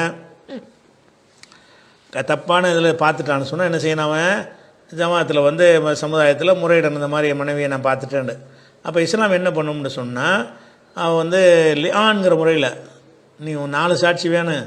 புருஷனாக இருக்கும்போது சொல்ல முடியாது, உனக்கு வந்து சம்பந்தம் இருக்குது இந்த பெண்ணோட, வேற ஒரு பெண்ணை பற்றி சொல்வதாக இருந்தால் உன்னை அடித்து விரட்டி விட்ருவோம், நீ 4 சாட்சி இல்லாதனால. அவளோட வாழப்போகிற கணவனாக இருக்கும் பொழுது அவனே மனைவி இன்னொரு ஆளோட பார்த்தேன்னு சொல்கிறான். அப்படிங்கும்போது அவனுடைய வாழ்க்கை இதில் சம்மந்தப்பட்டிருக்கிறதுனால அந்த ஒரு கேஸை நம்ம எடுக்கத்தான் வேணும். எடுக்கத்தான் இஸ்லாம் என்ன சொல்லுதுன்னு கேட்டால், நீ மனைவியை தப்பாக பார்த்தீங்கள, 4 தடவை சத்தியம் பண்ணி சொல்லணும். எப்படி சொல்லணும்? 4 தடவை அல்லா மேலே சத்தியம் பண்ணி நீ வந்து இந்த மாதிரி மனைவி சொல்லணும். 5ஆவது தடவை வந்து நான் போய் சொன்னால் என் மேலே சாபம் உண்டாகட்டும் அப்படின்னு சொல்லணும். அதோட முடியாது. அவளும் என்ன செய்யணும்? அதை சத்தியம் பண்ணி பேசாமல் ஏற்றுக்கிட்டாங்கன்னு சொன்னால் அதோடு முடிஞ்சிருச்சு. அவள் மறுத்தான்னு சொன்னால் அவள் என்ன செய்யணுன்னு கேட்டால், அல்லா மேலே சத்தியமாக இவர் சொல்கிறபடி நான் நடக்கலை, அது பொய் சொல்கிறாரு என் கணவர், நான் போய் சொல்லியிருந்தால் என் மேலே சாபம் உண்டாகட்டும். 4 தடவை சத்தியம் பண்ணிவிட்டு 5ஆவது தடவை வந்து நான் போய் சொல்லியிருந்தா என் மேலே சாபம் உண்டாகட்டும்னு அவளும் சொல்லணும். அப்போ இவனும் 4 தடவை சத்தியம் பண்ணி அவளும் 4 தடவை 5 தடவை சத்தியம், 4 தடவை சத்தியம் அந்த செயலை செஞ்சால் என்று குற்றஞ்சாட்டி 4 தடவை, 5ஆவது தடவை பொய் சொல்லியிருந்தால் சாபம் உண்டாகட்டும்னு சொல்கிறது. அதே மாதிரி அந்த பெண்ணை 4 தடவை மறுத்து விட்டு 5ஆவது தடவை வந்து நான் பொய் சொல்லியிருந்தால் என் மேலே சாபம் உண்டாகட்டும்னு அப்படி சாபத்தை வேண்டுவது. லானத்துலேருந்து வர்றது சாபம் வேண்டுதல்னு அர்த்தம். இந்த முறையில் என்ன செய்யணும்னா வந்து ஜமாத் ரசூலாட்ட முன்னாடி வந்து நின்று செஞ்சுருக்கிறாங்க. செஞ்சவொன்னே என்ன செய்யறோன்னா அதோட திருமணம் முடிஞ்சு போயிடும். இது தலாக்குலையும் வராது, காலத்துக்கு அவங்க சேர முடியாது. தலாக்குன்னா விவாகரத்துன்னா சேரலாம், மறுபடியும் கல்யாணம் பண்ணிக்கலாம், பல ஓப்பன் வாசல் திறக்கப்பட்டிருக்கிறது. ஆனால் இந்த முறையில் பழி சுமத்தி 2 பேரும் பிரிஞ்சுட்டாங்கன்னு சொன்னால் காலத்துக்கு அவங்க இணையவே முடியாது. கணவன் இல்லை மனைவி இல்லைன்ற ஆயிரம் அந்த குற்றச்சாட்டை சொன்ன பிறகு அப்புறம் அல்லாமல் சத்தியம் பண்ணி சொன்ன பிறகு அப்புறமேட்டு சேர முடியும் 2 பேரும். அப்படி பிரிஞ்சிருவாங்க. இதுதான் இஸ்லாத்தில் ஒரு முறையாக இருக்குது. அப்படி இருக்கும் பொழுது நடத்த கட்டவை தலா கொடுன்னு அப்படி இஸ்லாம் இப்படி சொல்லணும். ஒரு புருஷன் வந்து சொல்லும் போதே எவ்வளோ ஸ்ட்ரிக்ட் பண்ணுது. டாய் சத்தியம் பண்ணி சொல்லுவியா, 4 தடவை சத்தியம் பண்ணுவியா, மாட்டேன்னு போனால் விட்டுருவாங்க அப்படியே. அப்போ ஒரு மனிதர் வந்து நான் மனைவியை தப்பாக பார்த்துட்டேன்னு நேரடியாக பார்த்து இருந்தும் கூட அவர் இந்த லியான்கிற முறையில் சத்தியம் செஞ்சு சாப பிரமாணம் செஞ்சாலே தவிர அவரால் விவாகரத்தை கேட்க முடியாதுன்னு இருக்கும் பொழுது நடத்த கட்டுவா அதனால் இதெல்லாம் விட்டேன்னா அப்படி இப்படி மார்க்கத்தில் இருக்கும். அப்படி ஒரு அதிசயம் இருக்கும். முதல்ல அல்லாஹ் என்ன செய்கிறான் குர்ஆனில் இந்த லியானை பற்றி நீங்கள் அறிந்து கொள்ள விரும்புனீங்கன்னு சொன்னால் 24வது சூறாவில் 6, 7, 8, 9 வசனங்களை பாருங்கள். அதில் என்ன இருக்கிறது? யார் மனைவியர் மீது பழி சுமத்துகிறார்களோ, அவர்களை தவிர வேறு சாட்சிகள் இல்லாமல் இருக்கிறார்களோ, அவங்க 4 சாட்சி சொல்ல வேண்டும். நான் உண்மையாளர் என்று 4 முறை சாட்சி சொல்ல வேண்டும். 5 ஹாமிசத்த அன்ன லானத்தல்லாஹி அலை இன்கான மினல் காதிபின், நான் பொய் சொல்லியிருந்தா என் மேல் அல்லாவுடைய சாபம் உண்டாகட்டும் என்று 5வதாக கேட்கணும்.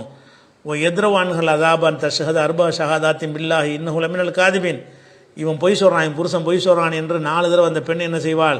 அவள் சத்தியம் பண்ணி சொல்லுவாள். ஒல் ஹாமிசத்தை அன்ன கலவல்லாஹி அலைஹா இன்கான மின சாதிகின், என் கணவன் சொல்வது உண்மையாக இருந்தால் என் மேல் அல்லாவுடைய கோபம் உண்டாகட்டும் என்று 5வது தடவை சொல்வாள் அப்படின்னு சொல்லி. இப்படித்தான் நடத்தை கெட்டவள் குற்றச்சாட்டுங்கிற சும்மா சொல்லிட்டுலாம் போயிட முடியாது.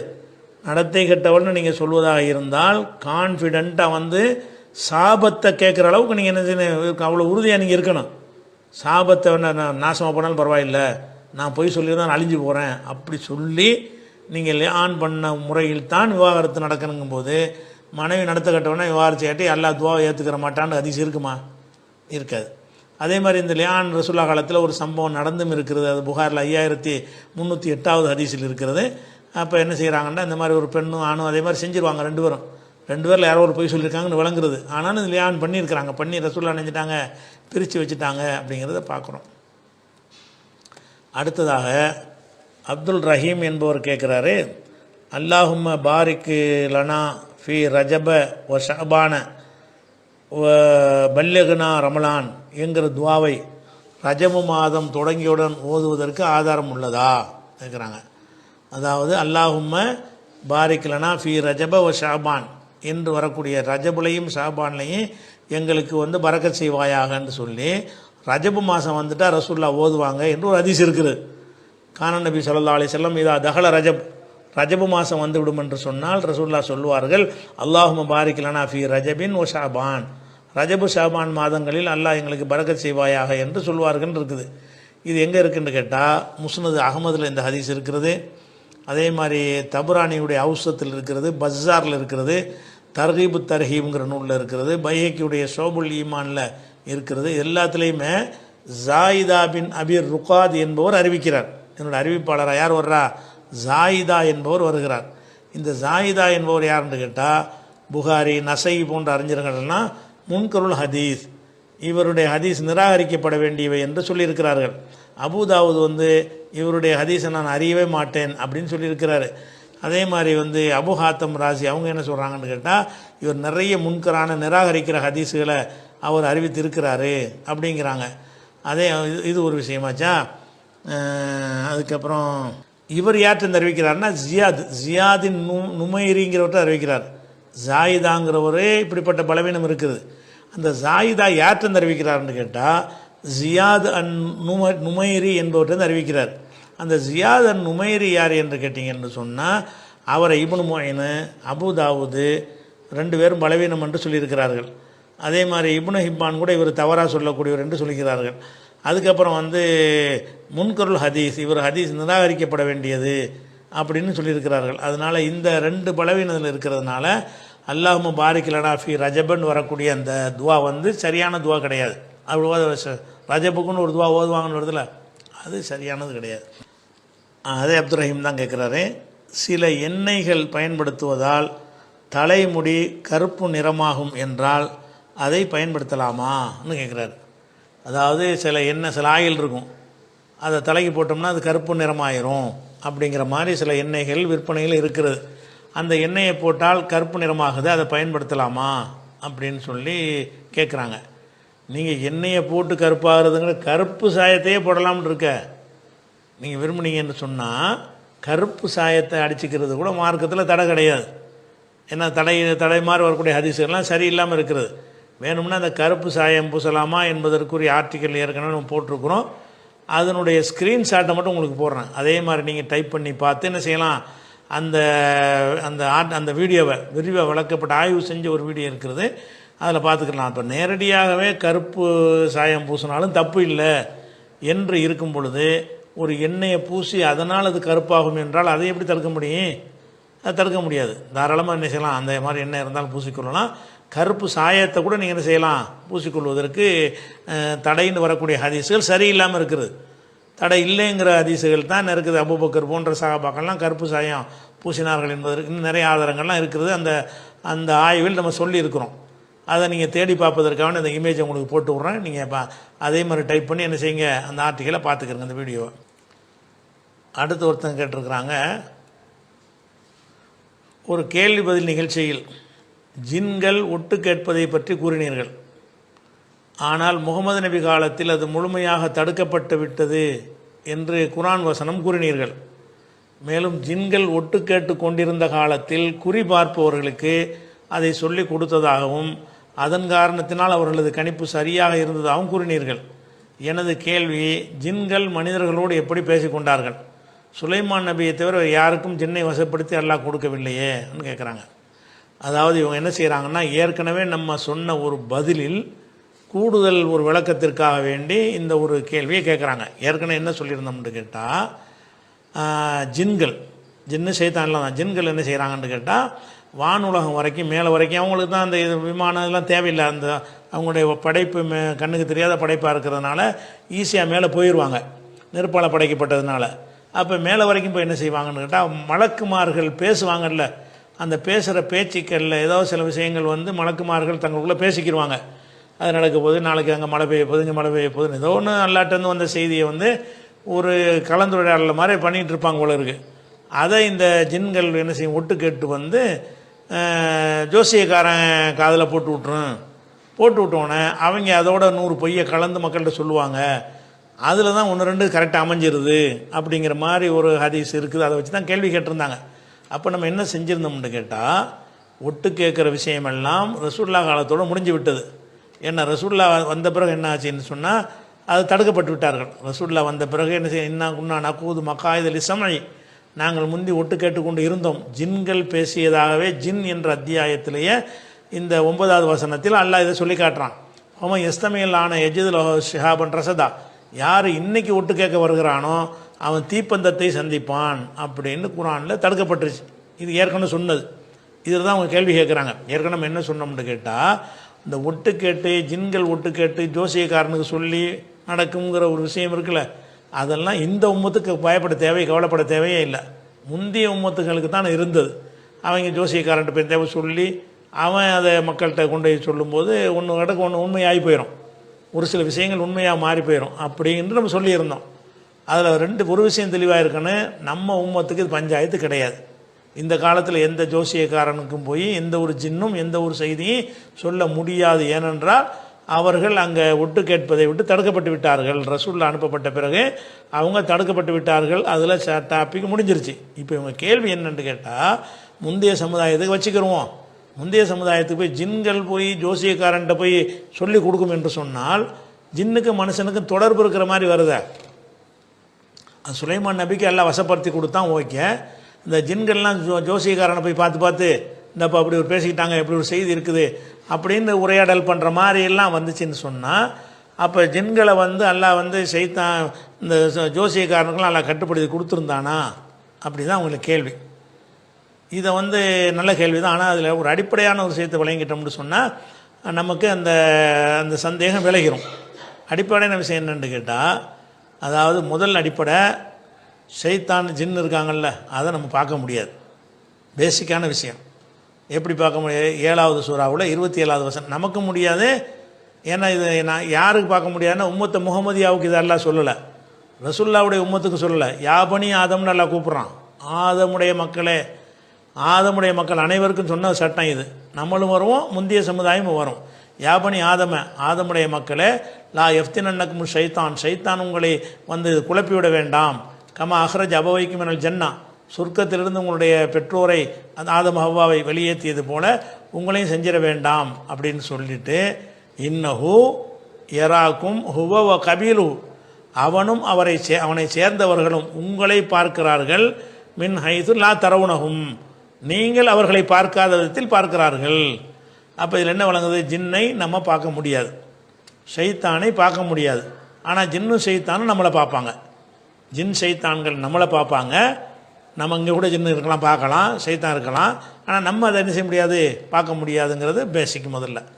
அப்போ அந்த ஜோசியக்காரன்ட்ட போய் ஜின்னு சொல்லும்னு வருதில்ல, பார்க்கவே முடியாதுன்னு சொல்லியாச்சு. பார்க்கவும் முடியாதுன்னு சொல்லும் பொழுது அப்போ ஷைத்தான்கள் போய் ஜின்கள் போய் ஜோசியக்காரன்ட்ட என்னென்ன விஷயங்கள் மலக்கு பேசிக்கிட்டாங்கன்னு சொல்லுவாங்கன்னும் போது அதை எப்படி நம்ம விளங்கி கொள்வது? பார்க்க இல்லாத ஆச்சுல, எப்படி விளங்கி கொள்வது என்று கேட்டால் இதே மாதிரி வரக்கூடிய மற்ற வசனங்களை எப்படி விளைவிக்கிறீங்க? இப்போ உதாரணமாக 2வது சூறாவில் 268வது வசனம் இருக்குது. அஷைத்தானும் யாயிதுக்குமுல் ஃபக்ர, ஷைத்தான் வந்து உங்களுக்கு வறுமையை வாக்களிக்கிறான், பயங்காட்டுகிறான். ஒயாமுருக்கும் இல் ஃபஹ்ஷாயி, அருவருக்கத்தக்க காரியங்களை உங்களுக்கு ஏவுகிறான்னு ஒரு வசனம் இருக்கிறது. ஷைத்தான் நமக்கு கெட்ட காரியத்தை ஏவுறான்னு வருது. ஏவுறான்டா என்னென்னு விளங்கிக்கிருவீங்க? உங்களை நேரம் வந்தான்னு விளங்கிக்கிருவீங்களா? உங்களை பார்த்து கூப்பிட்டான்னு விளங்கிக்கிருவீங்களா? நீங்கள் அவனு உரையாடல் பண்ணீங்கன்னு விளங்கிக்கிருவீங்களா? மனசில் போடுவான்னு விளங்கிக்கிறீங்களா? ஷைத்தான் வந்து நீங்கள் காசு செலவழிக்க போகும்போது என்ன செய்வான்? செலவழிச்சிட ஏழையை போயிடுவோம்மா அப்படின்னு யார்கிட்டே ஷைத்தான் சொல்லியிருக்கானா? ஆனால் ஷைத்தான் ஏவுனான்னு வருது. ஷைத்தான் ஏவுவான், வறுமையை ஏவுவான், பயங்காட்டுவான். அதே மாதிரி அருவருக்கத்துக்கு காரியங்களே உங்களுக்கு கட்டளையிடுவான்னு வருது. அப்போ இந்த ஷைத்தான் நம்மளுக்கு கட்டளையிடுவான் என்பதை நம்ம என்ன அர்த்தத்தில் விளங்கிக்கிறோம்? ஷைத்தான் நம்ம மனிதனுக்கு விளங்குற மாதிரி, எந்த காதில் விளங்குற மாதிரி பேசி அது நம்ம கேட்டு அதன்படி முடிவெடுக்கிறோன்னு விளங்கிக்கிறோமா? அல்லது ஷைத்தான் அவனுக்கு பிரத்யேக படைப்பாக இருக்கிறதுனால நம்ம உள்ளங்களில் நுழைஞ்சி அந்த கெட்ட எண்ணத்தை போடுவான்ல, யுவசுவிசுஃபி சுதூரின் நாஸ், மனித உள்ளங்களில் தப்பான எண்ணங்களை போடுவானே, அவனை விட்டு பாதுகாப்பு தர்றங்கிறோம்ல, அந்த மாதிரி செய்வானா? அந்த மாதிரி தான் செய்வான். எந்த மாதிரி? ஷைத்தான் வந்து வறுமையை பற்றி பயங்காட்ட தான் செய்கிறான். ஆனால் எந்த ஷைத்தானும் உங்கள்கிட்ட நேரடியாக வந்து சந்தித்து செலவழிக்காதப்பா வறுமையாக பேசியிருக்கிறானா? இல்லை, அந்த கருத்தை போட்டுருவானா? உங்கள்கிட்ட பேசியிருக்க மாட்டான், அந்த கருத்தை போட்டு விடுவான். அதே மாதிரி அருவருக்கத்தக்க காரியங்களை எல்லாம் என்ன செய்வான்? உங்கள் வாயினால் பேச வச்சுருவான். ஆனால் உங்கள்கிட்ட சொல்ல மாட்டான், உங்களுக்கு தெரியாது. ஆனால் அவன் தான் அந்த சொல்ல வைக்கிறான். அப்படின்னு 2:268 வருது. அதை எப்படி நீங்கள் வந்து விளங்கிக்கிறீங்க? அதே மாதிரி வந்து அந்த இப்லீஸை விரட்டடிக்கும் போது அல்லாட்ட சொல்லுவான்ல, என்ன சொல்லுவான்? உதில்லன்னஹும், நான் வந்து அந்த மக்களை, ஆதமுடைய மக்களை வழிகெடுப்பேன். உளவு மன்னி என்னகும், அவங்களுக்கு ஆசை வார்த்தை காட்டுவேன். உல ஆமுரன்னகும், அவங்களுக்கு ஆணையிடுவேன். புலை பத்திக்குன்னு ஆதானல் அண்ணாம், கால்நடைகள் காதுகளை கிழிப்பார்கள். உல ஆமுரன்னகும், மேலும் கட்டளையிடுவேன். புலை கையுருன்ன ஹல்கல்லா, அல்லாஹ் படைத்த கோலத்தை மாற்றுவாங்க, அந்தளவுக்கு நான் செய்வேன். இப்படி சொல்கிறான். நான் போய் ஆதமுடைய மக்கள்கிட்ட போய் கட்டளையிடுவேன், என் கட்டளை கேட்டு அவங்க செய்வாங்கன்னு வருது. எந்த செய்தானாச்சும் யார்கிட்டையாச்சும் கட்டளையிட்டு இருக்கிறானா? ஆனால் கட்டளையிடுவேன்னு அவன் சொல்லிட்டு வந்தால் கட்டளையிட்டு கொண்டு இருக்கிறான். அப்போ ஷைத்தான் நம்ம கட்டளையிடுறான் என்பது அர்த்தம் என்னன்னு கேட்டால், நமக்கு புரிகிற மாதிரி, நமக்கு விளங்குற மாதிரி, நம்ம கண் முன்னாடி நின்று நம்ம பார்க்குற மாதிரி நம்மள்கிட்ட பேசுவான் என்ற அர்த்தம் அதுக்கு இல்லை.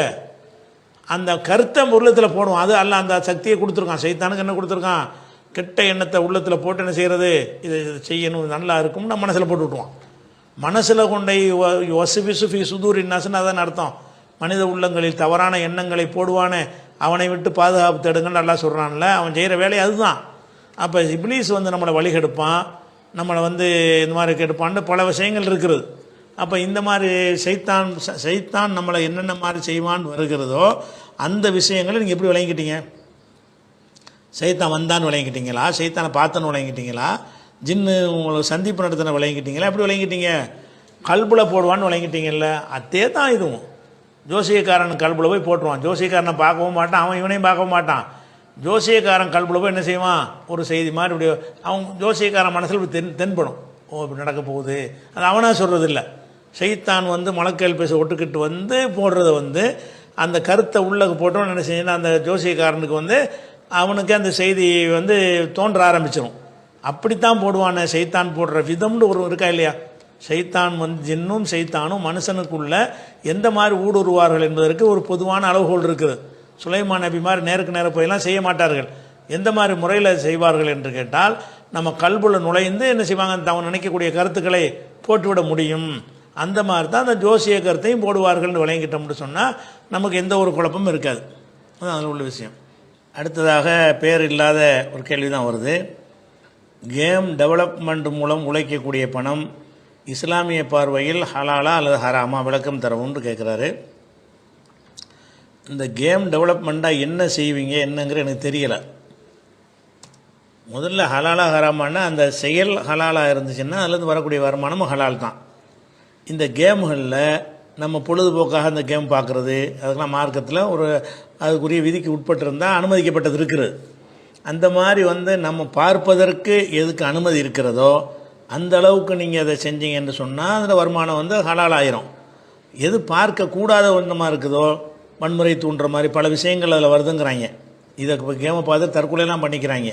அந்த மாதிரியான மனிதனுக்கு கேடு விளைவிக்கக்கூடியது, மூளையை செலவு செய்யக்கூடியது, மூட நம்பிக்கையை பரப்பக்கூடியது, இந்த மாதிரியான அது கேம்களாக இருக்கும் என்று சொன்னால் அதை பார்க்குறதே ஹராமும் கூடாதுன்னு இருக்கும்போது சம்பாதியமும் கூடாதுன்னு ஆயிரும்ல.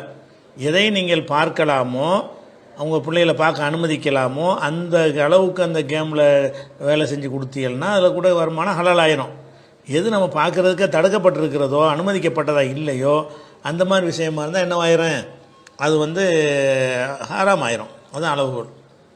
அடுத்த ஒரு கேள்வி கேட்குறாங்க. பால் குடித்த பின் ஓதும் துவா அல்லாஹும்ம பாரிக் லனா ஃபீஹி வ ஜித்னா மின்ஹு என்ற துவா ஆதாரபூர்வமானதான்னு கேட்குறாங்க. இப்படி ஒரு ஹதீஸ் திருமதியில் வந்திருக்கிறது, இன்னும் சில நூல்கள்லையும் வந்திருக்கிறது.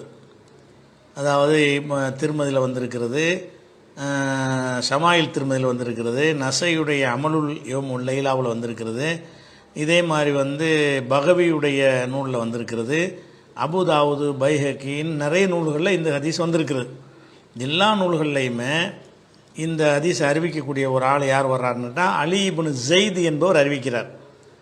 இவர் வந்தாலே பலவீனங்கிறது ஏகமானதான முடிவு. எந்த அறிஞர் வந்தாலும் சரி, அலி இப்னு ஸைத் இப்னு ஜுதான் என்கிற ஒரு அறிவிப்பாளர் வருவாரையானால் அவர் பலவீனமானவர் என்று அனைவராலும் ஒதுக்கப்பட்ட ஒரு ஆள். அதனால் இந்த பால் குடிக்கிற ஒரு ஹதீஸில் அவர் தான் வருகிறார். அதுபோக அவர் யார் வழியாக அறிவிக்கிறார்னு கேட்டால் உமர் இப்னு அபி ஹர்மலான் வழியாக அவர் அறிவிக்கிறார்.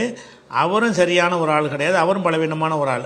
அதனால் ரெண்டு பலவீனம் இருக்கிற காரணத்தினால இந்த துவா பால் குடிக்கும்போது ஓதுற துவான்னு வருதுல, திருமதியில் ஒரு ஹதீஸ் அல்லாஹும்ம பாரிக் லனா ஃபீஹி வ ஜித்னா மின்ஹு அப்படிங்கிற ஒரு துவா தவறானது.